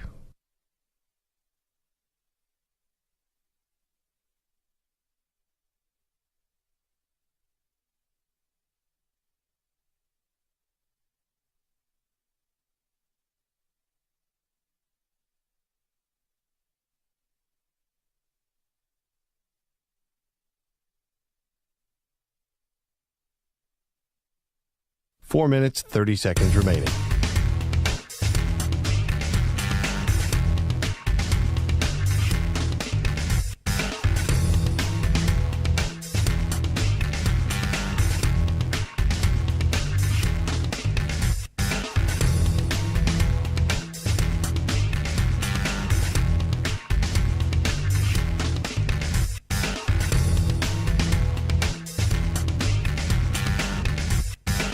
Four minutes remaining.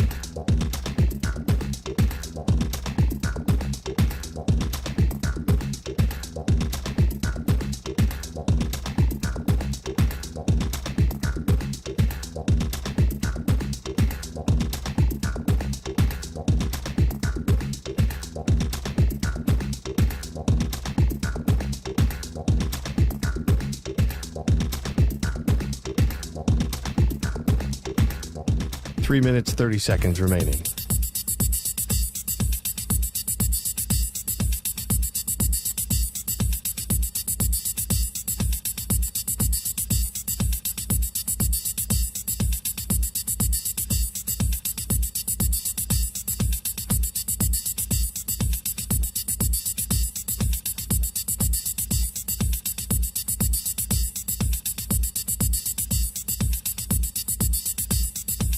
Three minutes remaining.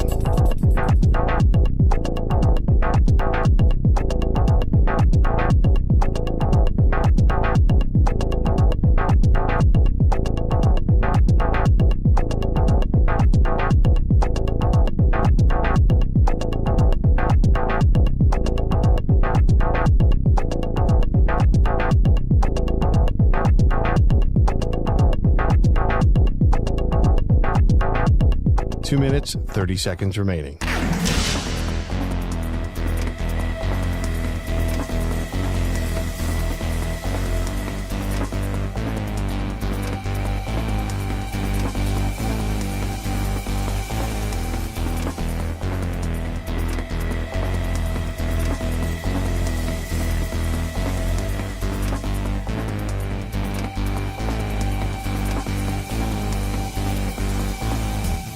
Two minutes remaining.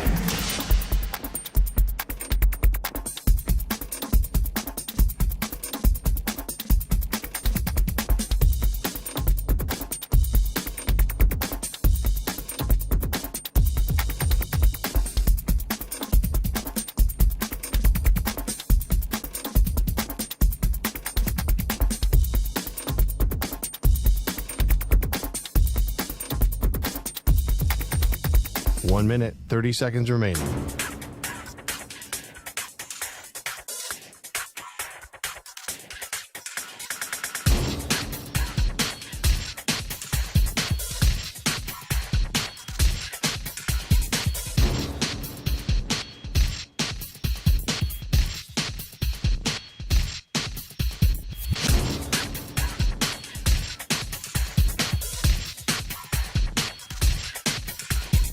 One minute remaining.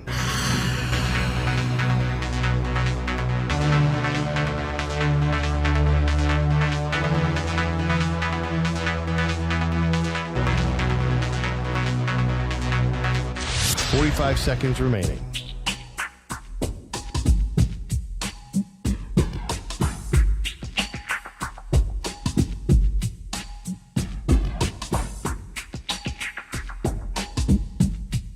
Thirty seconds remaining.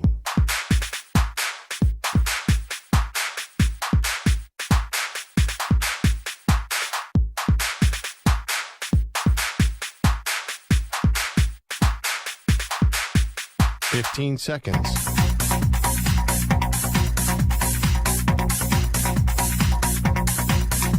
Break ends in 5 seconds.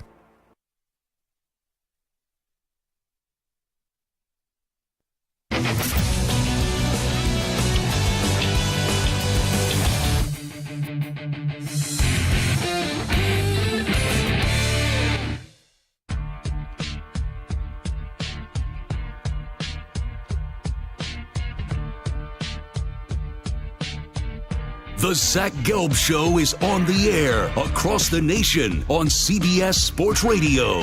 Here's Zach Gelb.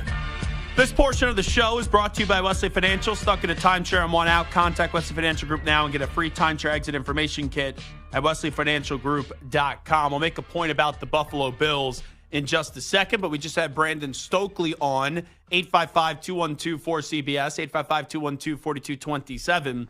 And he's really the first person that I've heard defend Sean Payton. Like, I think a lot of people, including yours truly, in this last year went into the season saying Russ is shot, Russ stinks, Russ is done. And then at the end of the season, it was like, well, Sean never really gave him a chance. And Stokley thinks he gave him a chance. And Stokley says he got better. But this was more of a financial decision, and I get it. If he's on the roster this year, the salary, it's like $37 million, $38 million, whatever it would have been fully guaranteed at that certain date. So, yes, there is a financial component to this. But hearing the way that Sean Payton has talked about Russell Wilson and the way that he treated him on the sideline, and when they went to him with this threat, you adjust this in your contract or we're going to bench you, are you really respecting and treating Russell Wilson as your franchise quarterback? No, you're not. So it comes off to me as someone that took the job knowing what the contract was and saying, I'm just going to get rid of him as soon as possible and maybe a year from now go find your guy. But I think there's an enormous amount of pressure on him. And I don't know if anything gets fixed this offseason. Stokley's probably right on that. They're sitting there with the 12th pick in the draft. Am I jumping for joy if I'm a Broncos fan? Let's say you land J.J. McCarthy or you land Michael Penix Jr. It's tough for whoever you bring in, unless it's the number one guy in the draft, for me to be jumping up for joy about it, because the Broncos, ever since Peyton Manning retired, it's been a cluster, you know what, at the quarterback position. Case Keenum, Joe Flacco, Brock Osweiler, Trevor Siemian. It just goes on and on and on. It never ends when you look at the quarterback position with the Broncos. Drew Lock, too. And then you thought you got the guy in Russell Wilson who was perceived to be this great quarterback, and he bleeped the bed in Denver. There's no other way about it because he's more focused on his brand off the field. And I think Stokley was being nice, and you heard some of that come out in that interview. Russell Wilson may work hard. Those relationships in the locker room are ugly. And not only that, I don't think football was priority number one for Russell Wilson when he was a Denver Bronco. And he was more worried about being the star and being the face of the franchise because of the natural insecurities that happened when he was a starting quarterback in Seattle. A lot of people thought Pete Carroll in his earlier part of his career was always defending him and holding his hand. And you had all the contentious relationships and the nastiness in that locker room. And when you think of the Seahawks teams, nothing against Russ, but I think of the LOB first. I think of Marshawn, and I think of Pete Carroll before I think of Russell Wilson. And that's rare that you could win and be a franchise quarterback and be a legend like you were in Seattle, and just because of the nature of the position, not be the first person that you think of with a team that won a world championship. So those insecurities, I think, played out, and he left a good situation in Seattle. I said this at the time when he went to Denver. Now, don't get me wrong. I thought it was an excellent trade for the time for the Denver Broncos. I could not have been more wrong. So I'll raise my hand and admit that I was wrong on that one. But I said at the time that he wasn't going to a better situation. The Seahawks had Tyler Lockett. The Seahawks had DK Metcalf. Who do the Broncos have? Jerry Jeudy? Come on. That dude thinks he's Jerry Rice. But he's not a number one wide receiver in this league. Right now, Jerry Jeudy gets traded to the Seahawks. He's their fourth best receiver. With them drafting JSN, having Lockett there, and still having DK Metcalf. So Russ's arrogance and his hubris led to his downfall, and he went to a team that it appeared to be good for him, but Hackett was a disaster. He didn't relate to the locker room. And once the toothpaste was out of the tube, you try to put it back in, it's a disaster. And it's a messy situation. And Sean really didn't give him much of a chance. So I thought it was an interesting perspective from Brandon Stokley, even though I would not defend Sean Payton. And I kind of look back at Sean with what has transpired here in Denver. And it went into the season, everyone was down on Russ. And at the end of the year, people were kind of feeling bad for Russ. They kind of felt some sympathy for him. And they were defending Russ and going after Sean. 855-212-4CBS, 855-212-4227. Anthony in Pennsylvania wants to chime in on this conversation that we just had with Brandon Stokley in regards to Sean Payton and Russell Wilson. Ant, what's happening? Hey, what's going on, Zach? How you doing, buddy? Well, I'm doing fantastic. Go ahead. Good. Big-time fan of the show. Glad to be on with you. Thank you. Go ahead. I was talking to Samster a little bit about it. I just feel like Russell Wilson gets annihilated. And I don't like to be somebody who comes off as a supporter of any grown man, especially not a grown man who's, very successful, making millions of dollars. But, it always seems like any angle people get that they can just annihilate Russ, they take. And you being obviously much closer, to professional sports than I am, I get it. There's rumors of teammates don't get along with him. He's awkward. I've always just thought maybe he's just a corny dude. Maybe he, the Legion of Boom, it was a bunch of real cool brothers. And, maybe he just was a corny brother. And, I don't know. I've always struggled with, how much he gets beat up and he's trying to make his own brand. All these guys, everybody in this world we're living in is living to promote their own brand, especially as you rise in power, fame, money, notoriety, whether it's sports, you and media. Everybody's doing that. So what is it about him that there's so many people ready to jump on him? Because you've made all the obvious points. Mm-hmm. Well, here's the thing. You can't when you're trying. Now, Ant, when you're trying to improve your own brand, you can't forget about what put you in a position to make your brand. And that's my biggest problem with Russell Wilson. When he was at that Super Bowl and he was sitting next to Roger Goodell, and he goes on the Dan Patrick show that next week, and it started all that. where he talked about how he wants to go down and be the greatest quarterback of all time. And he talks about how he wants to win multiple Super Bowls and go chase Tom Brady, then that focus has to be on football. And he ruined that relationship in Seattle. He wanted out. He wanted to be the face of the franchise, so he gets that opportunity in Denver.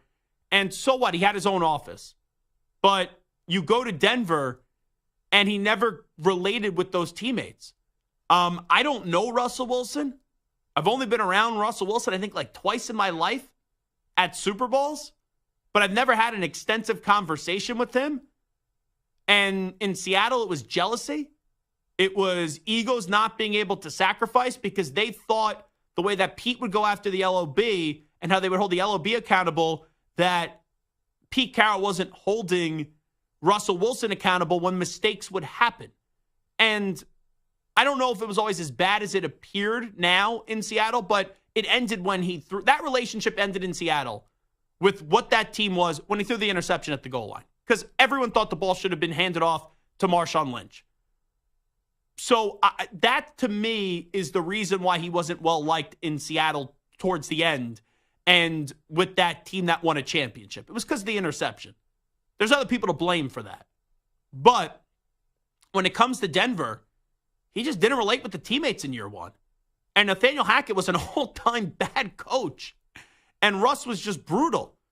And he wanted to be the face of the organization, and he was a terrible face of the organization. It kind of reminds me of Kyrie. Like, Kyrie had a made situation for him in Cleveland with LeBron. And then he wanted to be the guy. He wanted to be the number one guy. And then he left Cleveland. He goes to Boston. And not for the first time in his life, he put his foot in his mouth. And then he realized, oh, it's a lot more difficult when you are the lead guy. And that's kind of what happened here with Russell Wilson. He tried to be the lead guy. And when you don't have a good situation, he wasn't a good enough leader. So that's just the way it is to me. And that's the way that I look back at it. Now, I want to make a quick point before we take the break. The Buffalo Bills are towards the bottom of the first round. They're sitting there at 28th.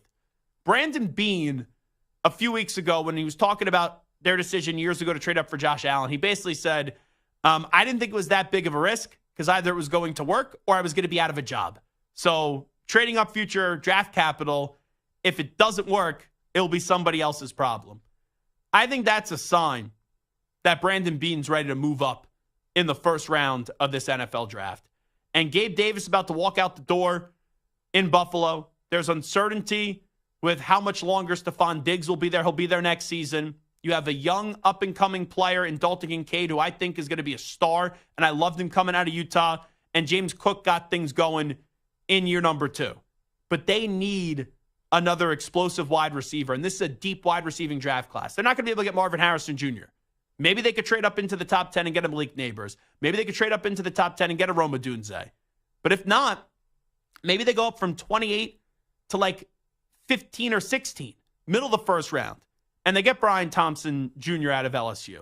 You know, maybe they're in striking range to go get a Keon Coleman out of Florida State, who I loved, especially the game that he had up against Clemson. Ladd McConkey's going to be a hot name as well. I don't know if they're going to have to trade up to go get Ladd. He may still be there out of Georgia when they're picking at 28. But this is a deep wide receiving draft class. Don't forget about Troy Franklin as well from Oregon. And the Buffalo Bills need to go get another big-time wide receiver. And in a draft that's filled with wide receiver after wide receiver, you hear about this depth, Buffalo has to go get Josh Allen, another weapon, to add to Diggs, Kincaid, and also James Cook.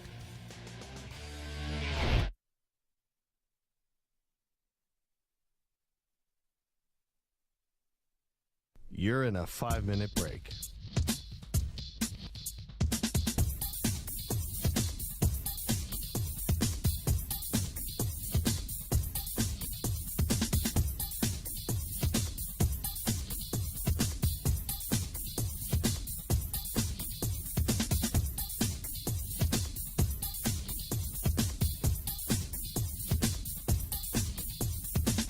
Four minutes, 30 seconds remaining.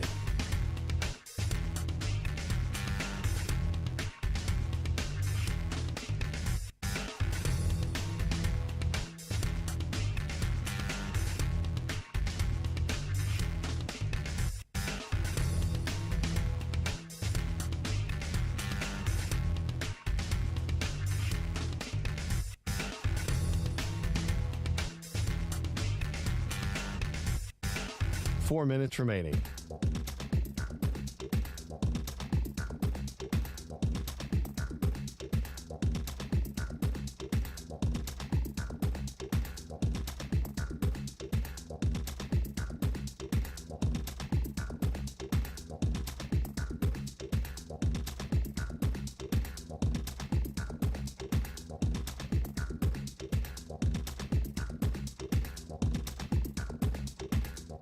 Three minutes, 30 seconds remaining.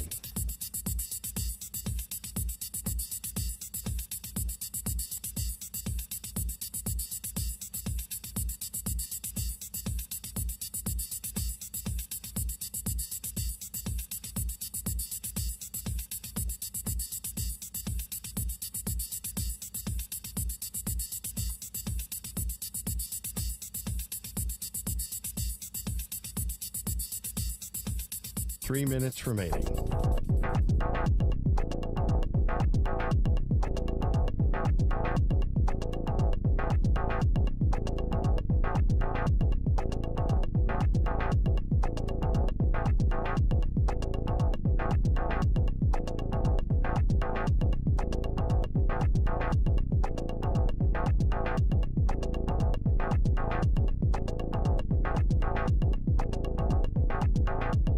Two minutes, 30 seconds remaining.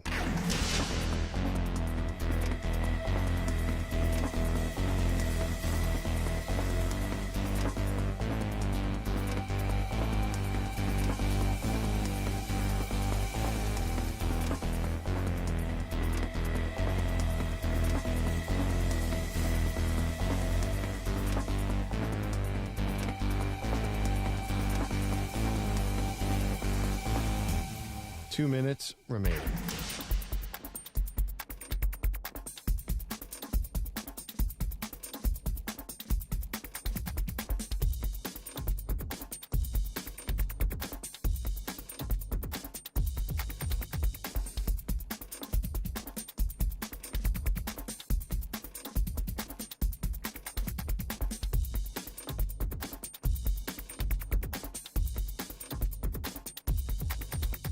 One minute, 30 seconds remaining.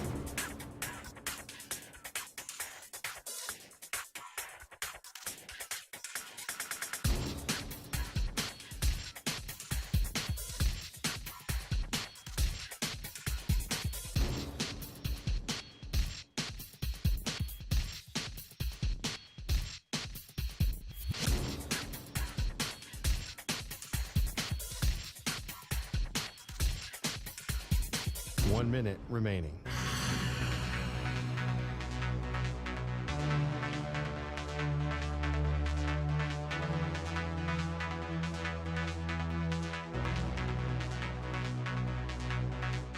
Forty-five seconds remaining.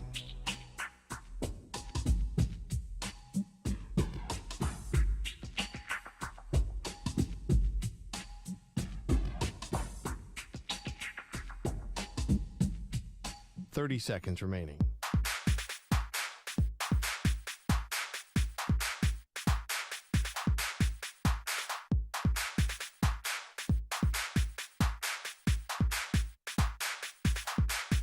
Fifteen seconds.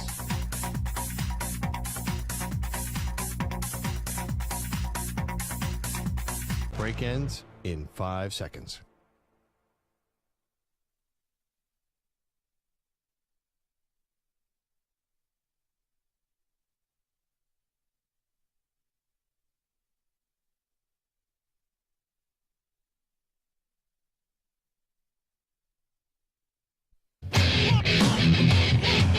He's live.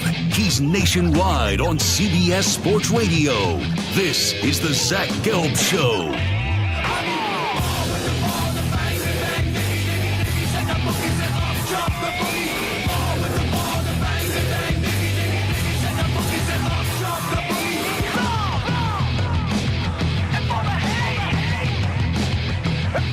Here's your host, Zach Gelb. Rocking it out with you, hour number 3 of our radio program. That's right, Zach Gelb Show. But where else? CBS Sports Radio. I want to get into right now 3 teams before the draft even occurs, before free agency even occurs, that I just flat out don't believe in entering the 2024 season. And I'm not going to go for the low-hanging fruit here. You know, a team that didn't make the playoffs last year that has no future, I don't think is something that, you know, I'm necessarily going to bring up in this. I'm going with 3 playoff teams that I don't care what moves they make this offseason. I just can't believe that 2 of these teams are going to get to a Super Bowl and the other team is going to improve off the season that they just had this past year. Let's get the AFC team out of the way first, because I think it's the lesser of the 3 teams. It's the Steelers. I look at the Steelers, and Mike Tomlin is a good coach. He hasn't won a playoff game, though, since 2016. And this organization, which used to be a championship-winning organization, and they were one of the best franchises in the NFL, and they were a dominant team in the NFL. They have now been stuck the last few years on just being a good team, or being the team that we look at and we go, oh, it's kind of impressive that they made the playoffs, but you never go into a season expecting the Steelers to get back to the Steelers standard. And I know it's difficult. Life without your franchise Hall of Fame quarterback. And to give Mike Tomlin credit, he has not let the ship sink here in Pittsburgh. You know, my guy Bill Belichick, outside of 1 year of making the playoffs with Mac Jones, once you've seen Tom Brady walk out the door, the Patriots were a bad football team. Where, yes, you know, they were hovering for a playoff spot a few years ago after making the postseason, but they didn't make it. So I look at the Steelers, and the reason why I just don't trust that they're going to improve next year is because I don't believe in their quarterback. And Mike Tomlin, I think, is going to do what he thinks is prudent, but I think it's an egregious error. And that's not being able to admit when you were wrong and doing so early. And I believe they're going to give Kenny Pickett one more chance. But at the end of the year, even if Kenny Pickett has an average season, where's that going to rank in the AFC? Like, when you look at quarterbacks right now, entering next season in just the AFC, how many are you taking over Kenny Pickett? Josh Allen, Aaron Rodgers, Tua Tagovailoa, Joe Burrow, Lamar Jackson, Deshaun Watson, C.J. Stroud, Trevor Lawrence. Heck, I'm taking Anthony Richardson over Kenny Pickett, just in the small sample size that I saw out of Anthony Richardson last year before he got hurt. And I would even take Will Levis right now over Kenny Pickett. You think that's a big take, Sam? I don't think that's a big take whatsoever. It's not a huge take, but I'm also... Put it this way. I'm not arguing with it. I just, that's interesting. Who do I think has, who do you think has a higher ceiling? I would say Will Levis has a higher ceiling than Kenny Pickett. Mahomes, obviously, you're taking over Kenny Pickett. I don't know about that one. That's a tough one. You know what? Maybe you're right on that one. Herbert, you're taking over Kenny Pickett. So, like, right now, what? The Raiders, the Broncos, and the Patriots are the 3 teams right now that you would say, with who they have on their roster, okay, maybe you take Kenny Pickett over them. But not like any of those teams are thinking they're getting their franchise quarterback. So Kenny Pickett's a bad quarterback. And the Steelers are going to go into this season with a bad quarterback in all likelihood as their starting quarterback. And when that happens, you know what goes off in my brain? You're making a mistake. That's what the Steelers are doing. And it's not as if the Steelers have a putrid roster. Highsmith is a phenomenal defensive player. Watt's a stud. We all know, to me, he's the best defensive player in football. Don't tell Micah Parsons that. Called the hotline and smacked me around. And then on offense, I understand Najee Harris has not been accepted there. He's not been a bad running back. Jaylen Warren is solid. I do believe that Deontay Johnson can get traded, but George Pickens is a good receiver, even though he can be a knucklehead from time to time. But going into this year with Kenny Pickett, it's just a team that I go, all right, can they be a 9-win team? Can they be a 10-win team? Because Tomlin's a good coach and you got a good roster? Sure. But they need to go improve that position. And I don't think bringing back Kenny Pickett inspires any confidence in a Steelers fan. I don't. So I go into this year looking at the Steelers, and the AFC is going to get better. You know, Rodgers is going to play next year with the Jets. Now, Joe Douglas has to go get him an offensive line. The Chargers are going to be significantly better bringing in Jim Harbaugh because they actually have a coach who has a clue. So, you know, can the Jaguars bounce back? We'll see. But the AFC is going to be better. And the AFC is already pretty damn good. So I just go into this year and I expect the Steelers to be solid. I expect them to have Kenny Pickett as their quarterback, but they're not going to make an improvement. And the reason why they won't make an improvement is because their quarterback position is a bad one right now. So that's getting the Steelers out of the way. Now, the other two teams that I just sit here and I have no confidence in, where they should both be playoff teams, right? Probably one of these teams will win their division. The Giants stink. Let's wait and see who the Commanders select as their quarterback. But here's the hot take of the day.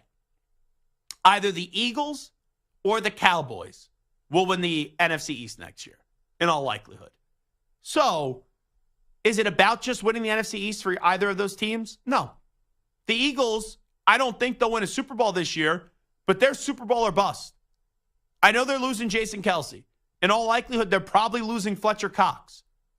Maybe Hassan Reddick, which would be a loss, maybe Hassan Reddick gets traded this offseason. But on offense, you have Jalen Hurts, you have A.J. Brown, you have Devontae Smith, you have Dallas Goedert, and maybe even, according to Pat Leonard, Saquon Barkley could be winding up down the turnpike in the city of brotherly love. Howie Roseman knows how to build a winner. Nick Sirianni has coached a team to a Super Bowl. But you're losing a big-time leader in Jason Kelce, who talked about how much this past year was just brutal. And you have a team that is best friends with their head coach. I don't want my head coach to be best friends with my players. I want them to be friendly. I want them to be acquaintances. I want that to be a good atmosphere. But you have to have control of that locker room. And when your coach is walking in with players' jerseys and your coach had a team that was 10-1 and they won one game down the stretch, even though he's made the playoffs 3 years in a row, and all 3 years, and he's exceeded all expectations for the most part, I don't think that's going to be a guy that's going to galvanize that locker room when you lose two big veterans. And I don't know how authentic the criticism is of Jalen Hurts. He did not play well this year, especially down the stretch. But Jalen Hurts isn't the rah-rah leader. And you may need a rah-rah leader to get this thing moving back in the right direction. Eagles at Super Bowl or bust. I just don't see a way, even in a weak NFC, that the Eagles are in a Super Bowl and have a chance to win a Super Bowl this upcoming year. Now, let's get to Dallas. The Dallas Cowboys at one point this season will get us to take the bait. It happened for the last 2 years, where the drama Dallas choking Cowboys look like they're a force. And you have all those fans popping on up, and they say, how about them Cowboys? And you look at the Cowboys, and you go, all right, Dak's playing well. Oh, CeeDee Lamb, top 10 receiver in the NFL.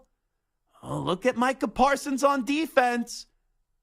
Deron Bland, wow, breaking records. You're getting Trayvon Diggs back. And the Cowboys are going to be a double-digit win team, just like they have under every single year under Mike McCarthy. But you already have Jerry Jones saying how much he respects Bill Belichick and he could work with Bill Belichick. Dak's contract's going to get figured out this offseason. But Dak played arguably his best year of his career last season. He was talked about as an MVP candidate in this league. And what happened come playoff time? They choked. Not only did they choke, they failed to show up in their own building against a team that was supposed to have a rebuilding year. And they made the playoffs. You had Jordan Love come into your house. You had a Packers defense where they got rid of the defensive coordinator after the season. But that defense shut down your high-octane offense. So you could blame Kellen Moore, and I wasn't a fan of him 2 years ago, and I was fine to move on with him. I think he's an overrated offensive mind. You know, McCarthy's done a fine job there, but the problem is that's now 2 times. You go back to San Francisco the first time and then the Packers this time, where that team just wasn't ready to get up for a playoff game. How are you not ready for a playoff game when it's in your own building too? But that's twice now in your own building, the first time against San Francisco and then up against the Packers, where your team didn't have a pulse. Didn't have a pulse when the ball was kicked off. So I don't care what Dallas does this offseason. To me, whatever they do in the regular season is fool's gold. And the same thing is for the Eagles. And I don't think either of those teams are going to get to a Super Bowl. Like, the Eagles maybe could get to an NFC title game. Maybe. But the Cowboys, they haven't been to an NFC title game since 1995, folks. Since the 1995 season. And this was supposed to be their year. They win the division. Have the Packers. Get a home playoff game. You win that, you get another because you were the 2 seed because the refs helped you out up against the Lions. And you couldn't even get out of the first damn round. So Eagles, Cowboys, Steelers, I don't have confidence in entering this offseason. And we haven't hit the draft yet. And we haven't even hit free agency yet. Those are just 3 teams I can't buy into, regardless of what they do this offseason. I can't see anything that makes me say, wow, I'm going to buy stock in the Eagles. I'm going to buy stock in the Cowboys. I'm going to buy stock in the Pittsburgh Steelers. Samter, who's the team or 2? Give me a few that you say, haven't you hit the draft yet? Haven't you hit free agency yet? But I see signs that this year is not going to make me walk away feeling satisfied about that ball club. Well, first, it's funny because all 3 of the teams that you mentioned, I'm actually pretty high on. So how? I mean, listen, I know the Cowboys always fail in the playoffs. Wait, now, just real quickly. Yeah. Just give me a 30-second snippet. Quick. I'll give you the team. You tell me why you could have confidence in them. Start with the Cowboys. They always do well in the regular season. Eventually, they're bad luck or choking. To me, choking isn't necessarily a real thing. Eventually, they're just going to break through. They've hit brick walls. They're going to break through. They're good enough of a team with talent. It's going to happen eventually. You know, in my lifetime, the Cowboys have never been a force.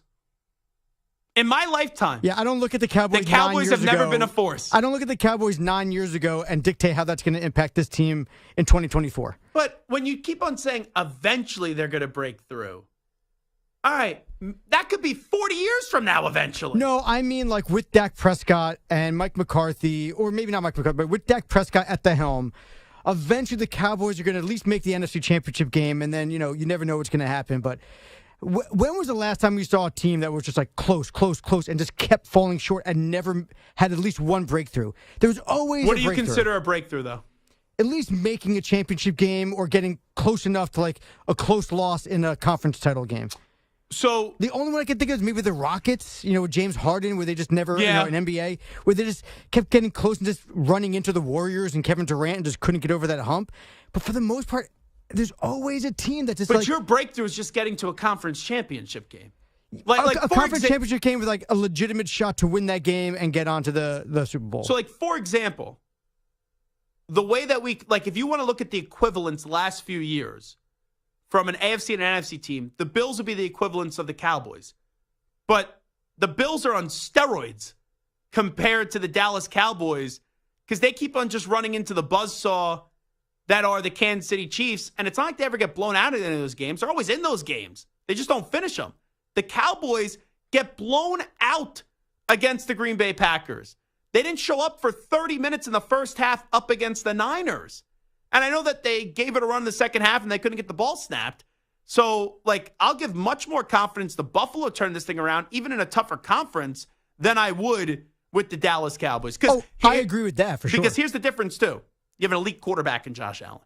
Josh Allen's elite. Dak had a You could argue this is maybe a great season by Dak in the regular season. That's fair.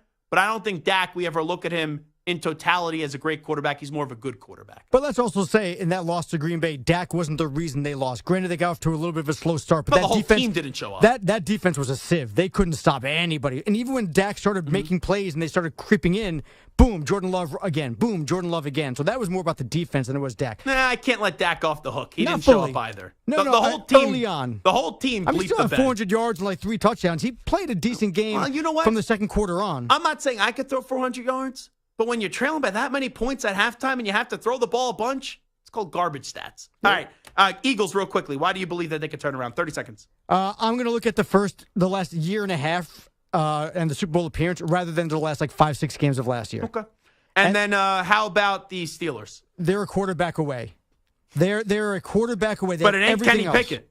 No, I don't think it's Kenny Pickett, but they're a quarterback away. But that's the topic. Teams you don't believe in heading into this season. Right, but I do you believe think they're going to go get one? I believe they're going to get a quarterback. Okay. A veteran quarterback, whether it's Cousins, Russ, or Fields, they're going to get somebody that's going to be able to be the next step. And part of the reason why I believe in them is one of the teams I don't believe in is the Browns, right? Nick Chubb. Wait. Yes. Here we go, Brownies. Here we go. Those. I have more faith in Joe Flacco than I do in Deshaun Watson at this point. Deshaun Watson hasn't played legitimate Pro Bowl level Deshaun Watson football in like 3 4 years. Yeah. And like even when he has been healthy and playing, he hasn't been great. Nick Chubb is coming off another devastating injury. Yeah. All right. The team is getting just a little bit older. You still have Myles Garrett. I get it. But like that defense that we just had all that faith in, like you look at the stats, they were good. They weren't great.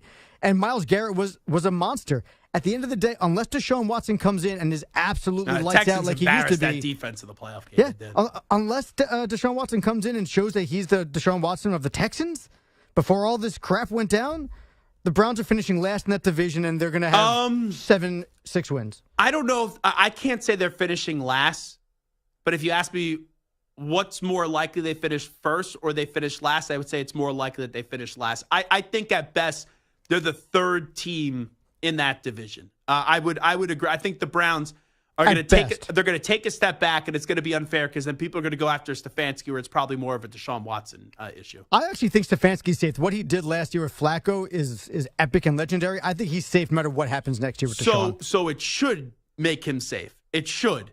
But you know how quickly fans forget, and you know that team owes Deshaun Watson a fully guaranteed deal. If Deshaun doesn't have things go his way, it's not right. He'll turn on Stefanski, and we know the player's going to win because the Browns handed over their organization to Deshaun Watson. Who's the next team? The other team, everyone's high on this team, and you keep talking about them, that they're a quarterback away. The Atlanta Falcons, I don't think they're a quarterback away. I love Bijan Robinson. Drake London has been good, but he's hurt a lot. Kyle Pitts, you can blame the offensive system. You can blame the quarterback. He's been a failure in this league. He's been terrible for the most part. So, like, yeah, you have all these weapons. Did you tell him and all that when this you saw him at the Gatorade party, by the way? I didn't see Kyle Pitts. Oh, yeah, you did. Did I? Mm-hmm. You even said to me, you go, he's like very tall in person and he's just very fit. Oh, I don't remember seeing Kyle Pitts. I remember seeing Trayvon and Steph Diggs. Yeah. But I don't remember seeing Kyle Pitts. Samter was getting his free Gatorade bottle with the Diggs family. Speaking. Who knows? But, I mean, he hasn't been great. So, like, there's all this talent there, but, like, who knows if that talent is going to equal out. And the defense has been okay, but the defense hasn't been great. The young secondary was phenomenal last year. Yeah, but they haven't been, like, they're not a team defensively that can carry an offense. And, yes, they might be, they might need a good quarterback, but Kirk Cousins, Justin Fields, are they really going to make the Falcons compete with the Lions and put them in that same class as the 49ers or the Eagles? No. They're still going to be the sixth best team in the division, in the conference. But the division is putrid.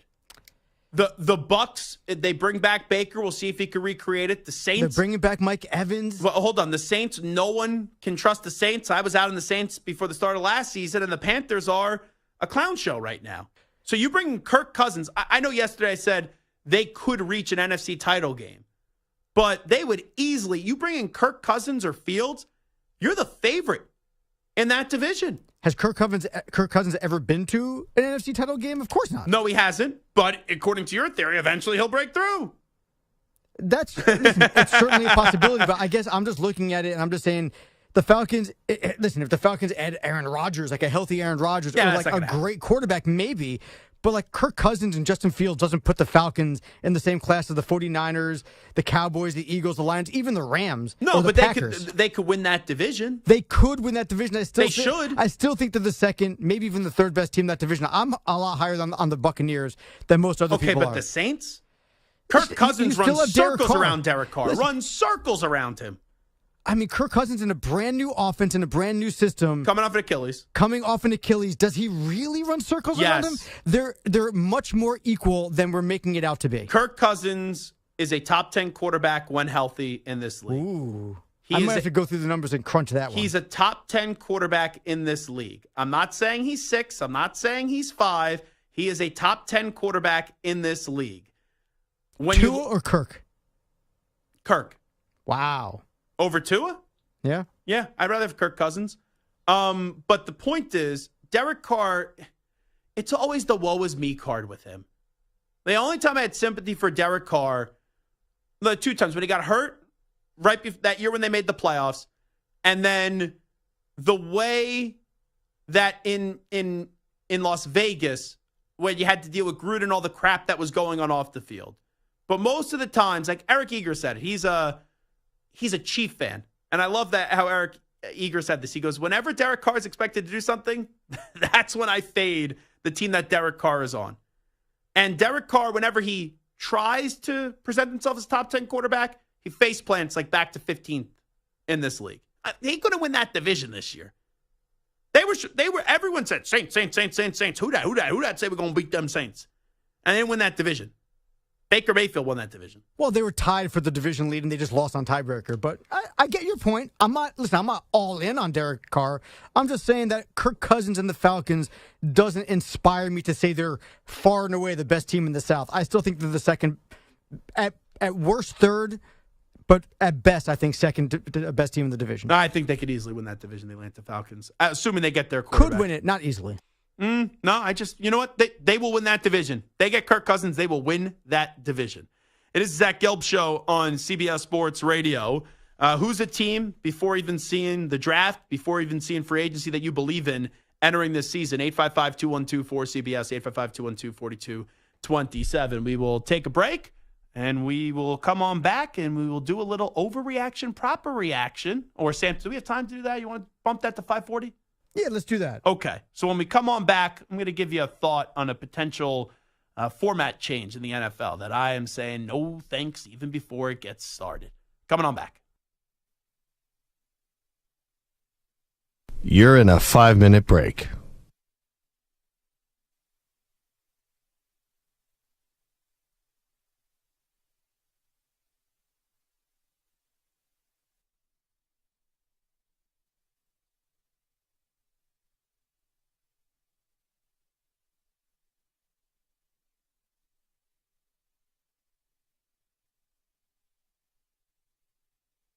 Four minutes, 30 seconds remaining.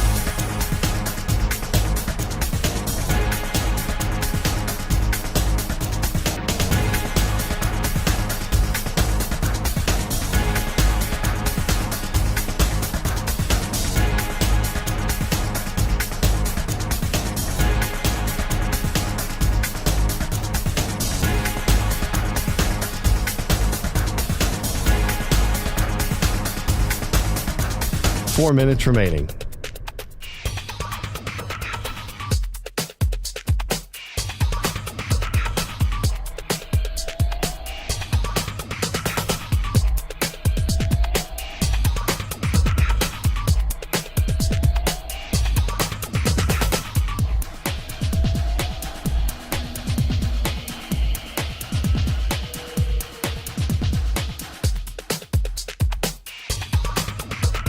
Three minutes, 30 seconds remaining.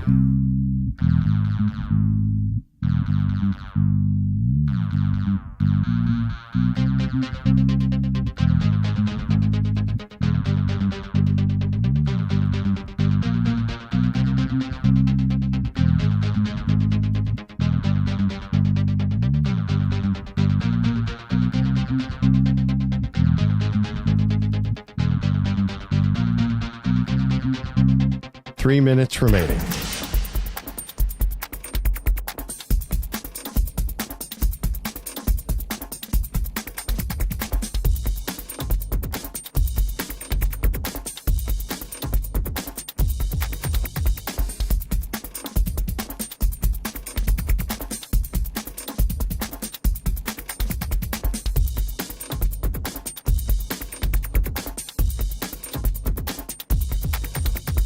Two minutes, 30 seconds remaining.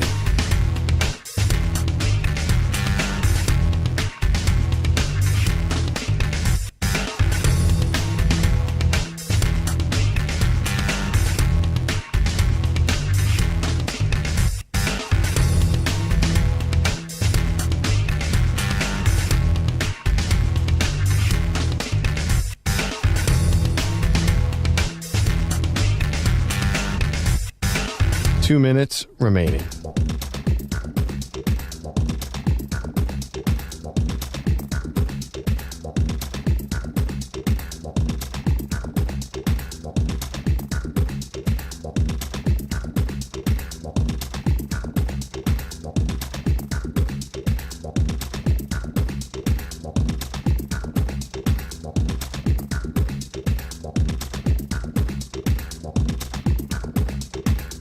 One minute, 30 seconds remaining.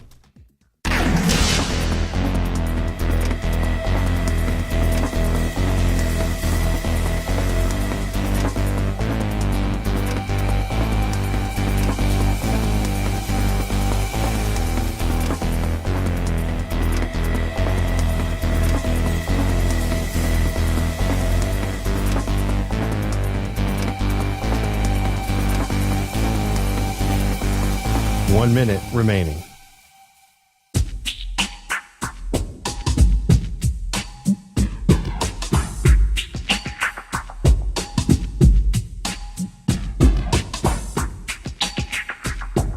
"45 seconds remaining.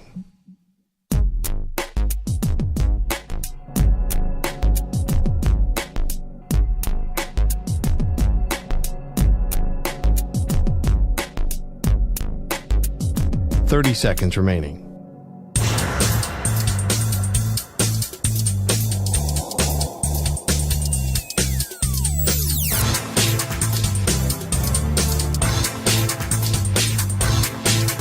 "15 seconds.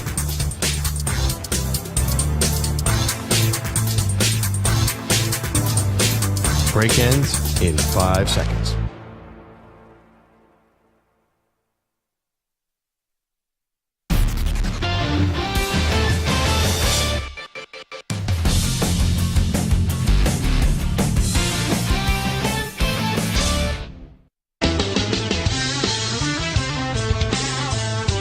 Now back to the Zach Gelb Show. All righty, Zach Gelb Show, CBS Sports Radio. We have the official list, with today being the deadline for players that are franchise tagged. Tampa Bay has tagged Antoine Winfield Jr. I would be surprised if they don't get a long-term deal done.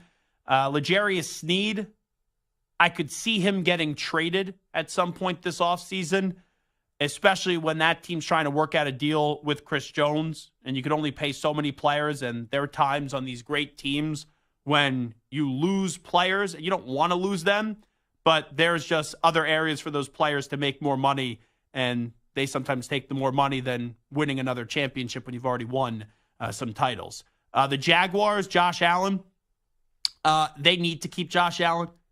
Josh Allen's a stud. They need to get that deal done. If not, you play it on a franchise tag. I would not consider trading him. The Colts, you cannot consider trading Michael Pittman Jr. He is outside, he's their best pass catcher, is the way to say that. He is a very good wide receiver. I think he's an in-betweener. He's like a 1.5. There are moments where you say, okay, he could be a number one. I don't ever think you look at him and go, yeah, he's a middle-of-the-road 2. But you go get another weapon in there and you have a 1-2 punch, and you could do something like a DK Metcalf and a Tyler Lockett. That would be phenomenal for the Indianapolis Colts. The Bengals, I would not trade T. Higgins because you are in a win-now mode. After this year, T. Higgins may be on his way out, but I would keep T. Higgins with Jamar Chase and hope that Joe Burrow could stay healthy, even if that means you lose T. Higgins for just a compensatory pick a year from now. The Bears, Jalen Johnson, I'm going to assume he's back next year, probably plays on this franchise tag. Brian Burns with the Panthers. You want to talk about an organization that can't get out of their own way? It's the Panthers. They turned down a deal, I think it was from LA, where they were offered 2 first-round picks. They turned that down. Now Burns is on the tag, and it doesn't seem like they're going to get a long-term deal done. And if they trade him this offseason, which I think it could happen, you're not going to get 2 first-round picks. So if you just get 1, okay, it's fine. But Brian Burns is a great, and I mean an underrated defensive player in this league. And then the Ravens did franchise tag Justin Madubuike too. So those are the franchise tag players for the year of 2024. I think you can see some trades, though. Snead and Higgins are 2 guys that definitely could get traded. I would not trade Higgins, and I feel like the Chiefs will end up at some point trading L'Jarius Sneed. All righty, there's been a lot of talk about the NFL expanding their regular season to 18 games. And when the NFL elected to go from 16 to 17, I wasn't for it because the NFL tries to present that they care about player safety. I know they'll tell you, oh, well, we trimmed off a preseason game. That doesn't come off to me as a league that cares about player safety. And not only that, by placing less of an importance on a preseason, and then you factor in the CBA too, and how much limited contact and limited physicality you're allowed to have before the start of the season, we used to see times when it was a 16-game regular season where the first 4 games of the season, it was an extension of the preseason. Now, with the way the CBA is, it feels like a lot of the time throughout the season, there's a ton of sloppy football. I understand that we all want to see more football. We all love football. We never want the football season to end. But with how much sloppy football we just saw this past year in a 17-game regular season schedule, imagine how much more sloppy football we're going to see on an 18-game regular season schedule. So that's why I would be against this, is because just because you have more football doesn't mean you're going to have better football. Don't get greedy here. We know the NFL is going to get greedy because it's all about the money. And that's why they're going to do this. But I think the product is not going to get better. It will just continue to be more sloppy football. And that's a problem with the CBA right now. And it's a problem with the limitations that are in the offseason program. But you're having those limitations and those things for player safety, but then you keep on adding regular season games and trimming preseason games? That, to me, quite frankly, it's you're putting on this front that you care about player safety, but you really don't. And it's not the first time that the NFL has been hypocritical. But there's been a lot of weeks where we walk in on a Monday and we go, wow, oh, that was some sloppy football. And I think you'll even see more sloppy football when you continue to add on to the regular season and take away from things in the offseason that gets you ready for the season. All righty, Zach Gelb Show, CBS Sports Radio. We'll come on back. We will do an offseason overreaction, proper reaction as we gear up for free agency. And we're coming off the NFL Combine. But first up, with the latest CBS Sports Radio update, here's the Ackman Rich Ackerman. CBS Sports Radio. Sports Flash. Well, today was the day that teams had to make the decision of whether to use the franchise tag or not. Pass rushers Josh Allen of the Jaguars and Brian Burns of the Panthers both tagged and guaranteed at least $24 million next year. The Ravens aren't letting their defensive tackle Justin Madubuike go anywhere, placing the franchise tag on him after 13 sacks a year ago, while Antoine Winfield seems set in Tampa, with the Bucs using the tag on the first-team All-Pro safety, but they are trying to get him in the fold with an extension. The Bears trying to do the same with Jalen Johnson. Wide receiver Michael Pittman Jr., just like T. Higgins in Cincinnati, was tagged by the Colts and will make nearly $22 million next year. The Patriots use the transition tag on safety Kyle Duggar, so offensive lineman Mike Owenu, now a free agent. Dalton Schultz, one of C.J. Stroud's favorite targets, gets a 3-year extension for the Texans, and the Seahawks are releasing former Pro Bowlers Jamal Adams and Quandre Diggs.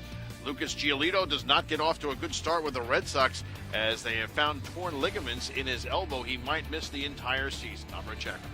This is Jim Rome. We are talking to the biggest names in all of sports in the jungle weekdays from 12 to 3 Eastern on CBS Sports Radio. CBS Sports Radio.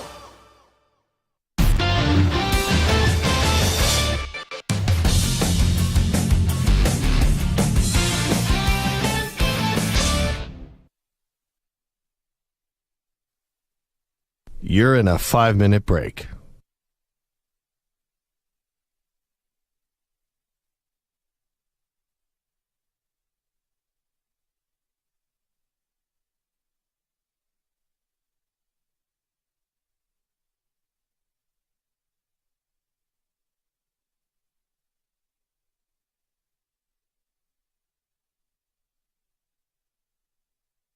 Four minutes, 30 seconds remaining.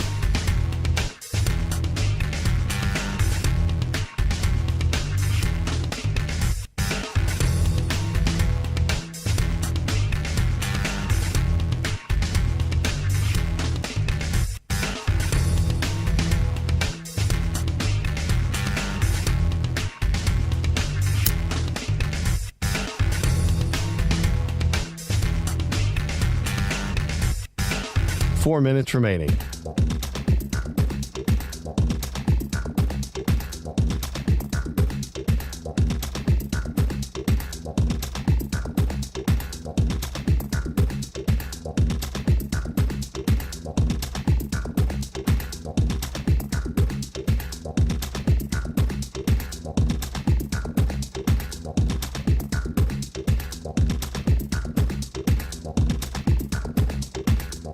Three minutes, 30 seconds remaining.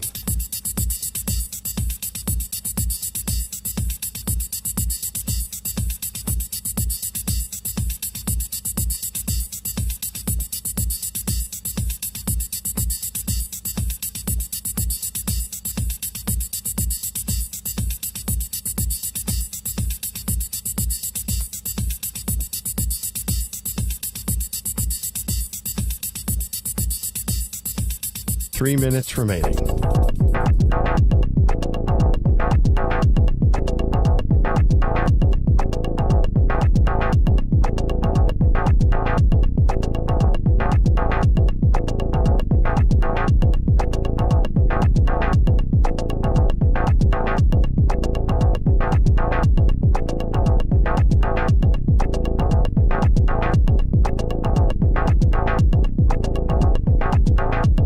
Two minutes, 30 seconds remaining.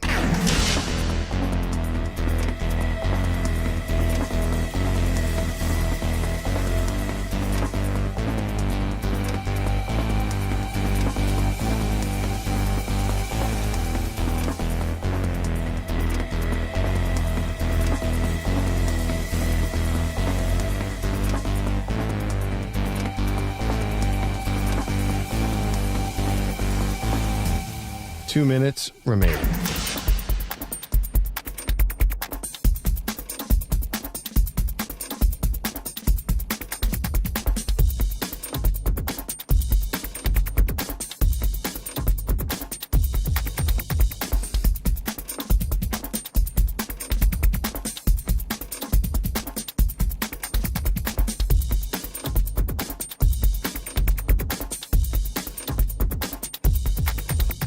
One minute, 30 seconds remaining.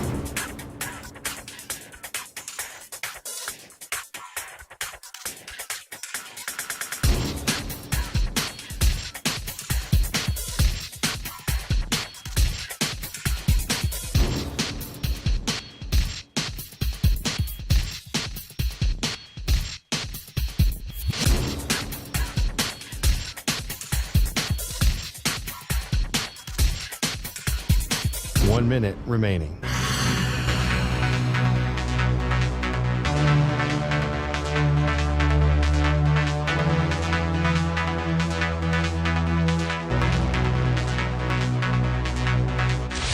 Five seconds remaining.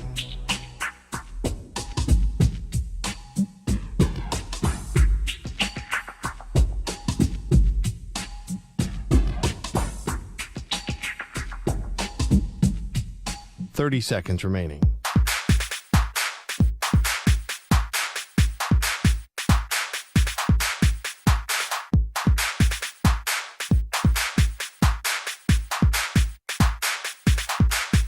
Fifteen seconds.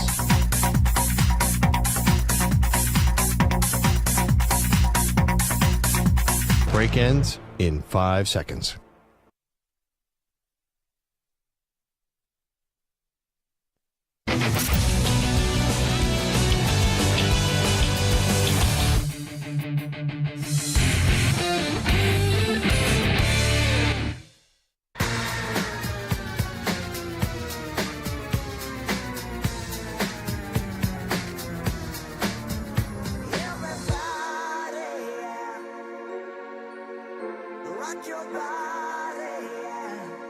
Hey, this is Howie. And this is Nick from the Backstreet Boys. And you're listening to the Zach Gelb Show on CBS Sports Radio. And guess what?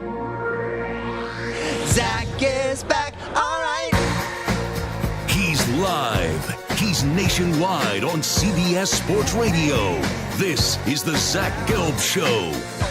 All righty, this is Zach Gelb Show, coast to coast on CBS Sports Radio. In football season, every Tuesday we do overreaction, proper reaction. There are a few times in the offseason, coming off of big events, that we'll continue to do overreaction, proper reaction before we go full go with it back in the fall in September. And coming off the NFL Combine as we gear up for NFL free agency next week, it's the perfect time to do a little overreaction, proper reaction. Chris Hess, Stuart Kovacs, hit it.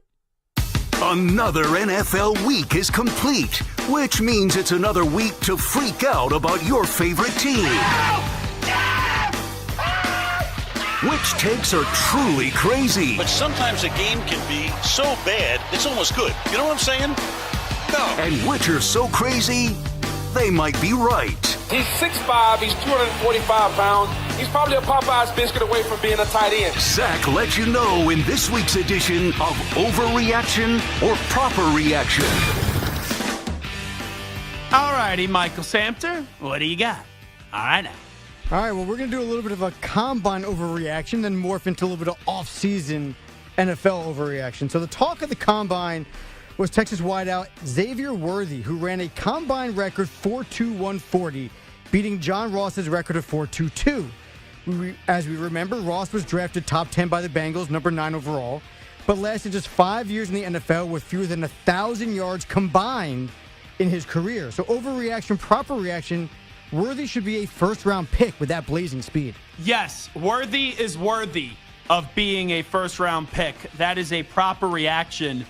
He actually had a very solid 3 years at Texas, and just because of how many receivers there are in the country, maybe he kind of flew under the radar a little bit. But in 2021, he had 62 receptions, 981 yards, 12 touchdowns. Then in 2022, 60 receptions, 760 yards, 9 touchdowns. And last year, 75 receptions, over 1,000 yards, 1,014, and 5 touchdowns. There's a good track record there, and we know how much speed kills in this league. And also, he's not like 5'10", he's not like 5'9", right? Like Tyreek Hill, we all know he's smaller, but he's so quick and he's so physical. This guy's 6'1", and he's able to run at this size. So I would say that's a proper reaction. I would say he's worthy of being a first-round pick.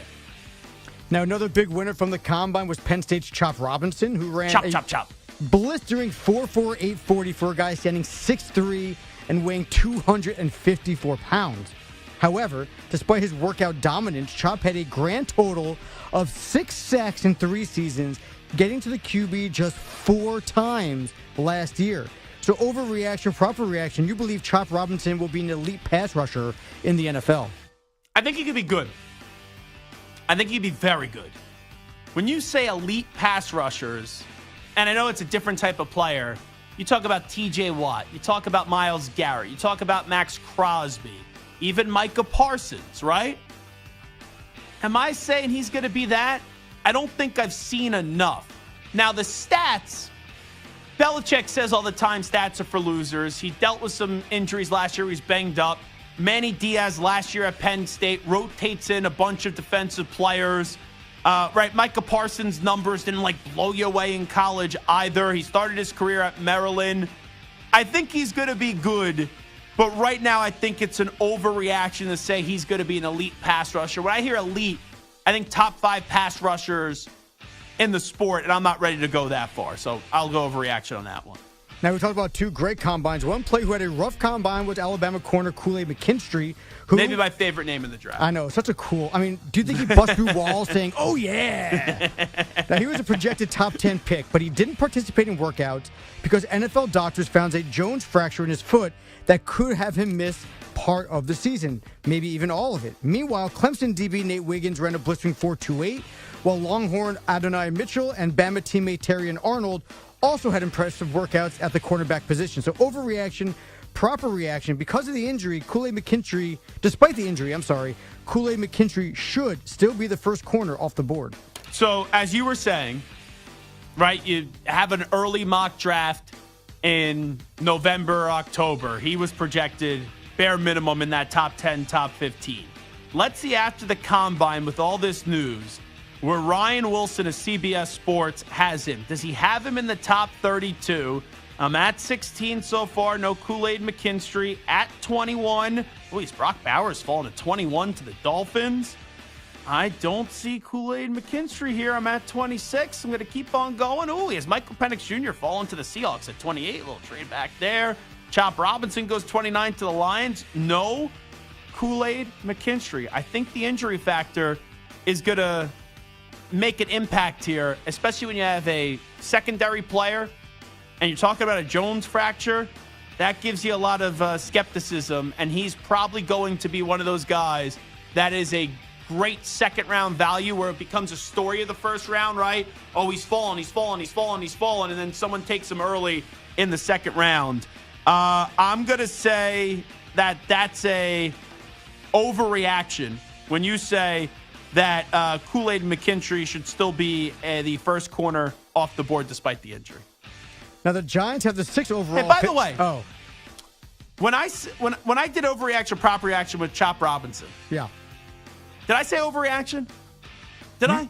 Yes, you said overreaction. That he will not be. He may be a good, but not elite pass rusher. I don't know if I said proper reaction, then gave you the overreaction answer. I believe you said overreaction, but you definitely meant overreaction, whatever the words that came out of your mouth were. Gotcha. Now the Giants still recovering from that bachelor party in Puerto Rico. Well, back-to-back bachelor parties, which we still haven't heard any stories yet. Which good for you for not breaking the man code, but also bad for you for not entertaining us with regaled stories of bachelor party success. Now time out. You are the same jackass, right? And I found it very funny.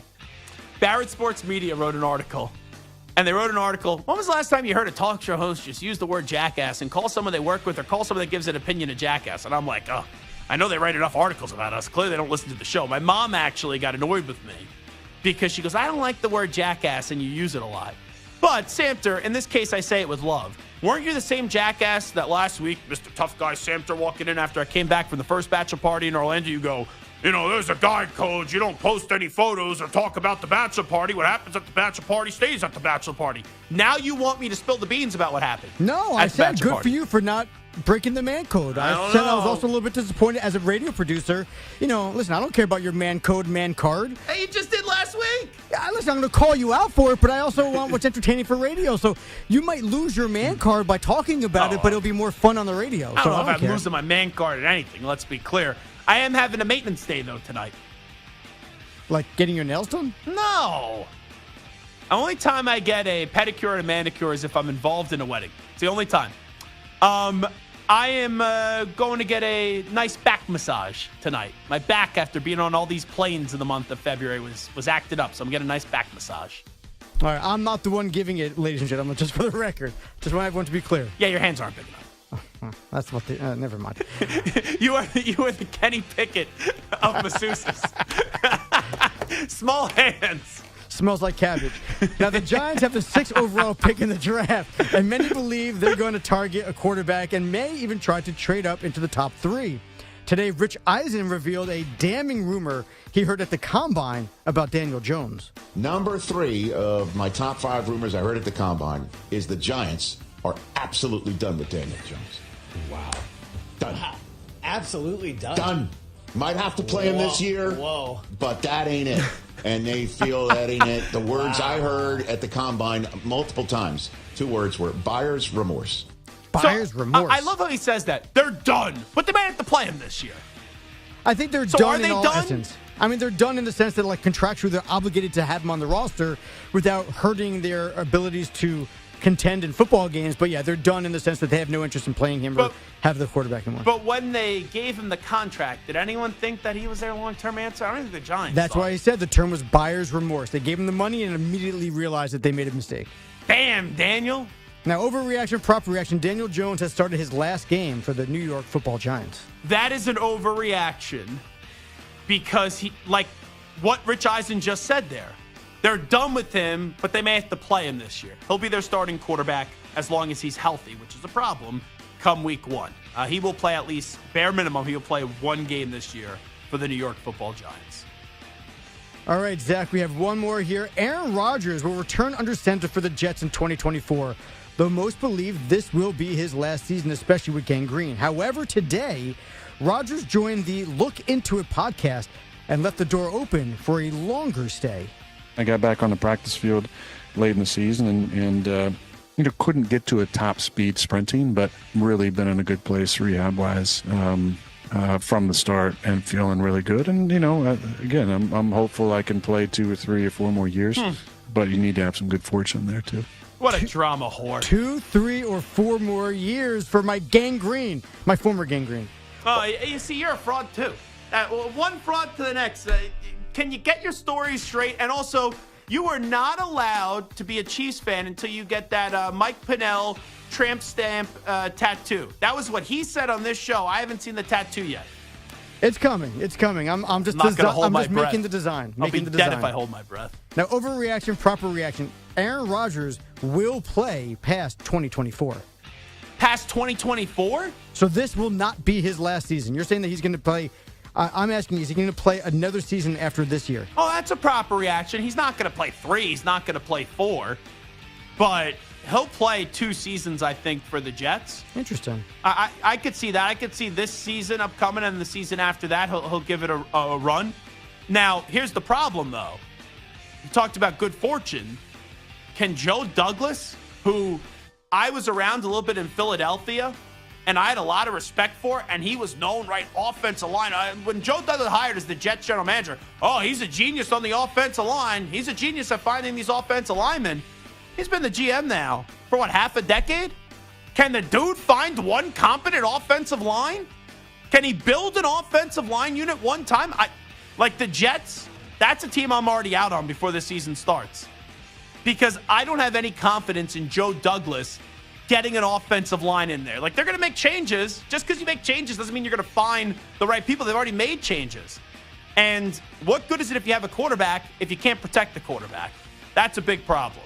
I think Rodgers could have individually a good season, but as a team, I just don't think the Jets are going to be a playoff team come 2024 in the fall. All righty, Zach Gelb Show, CBS Sports Radio, fun show today. We got to get on out of here. Big thanks to Brandon Stokley. Big thanks to Chris Hess, Stuart Kovacs, and Michael Samter as well, and each and every one of you. We'll be back tomorrow at 3 p.m. Eastern, noon Pacific. Going to be a fun show coming up tomorrow. We got a few surprises for you. I'll tell you about them right at 3 p.m. Eastern. Mañana. All righty, have a good night, everybody. We out. Bye-bye. Peace.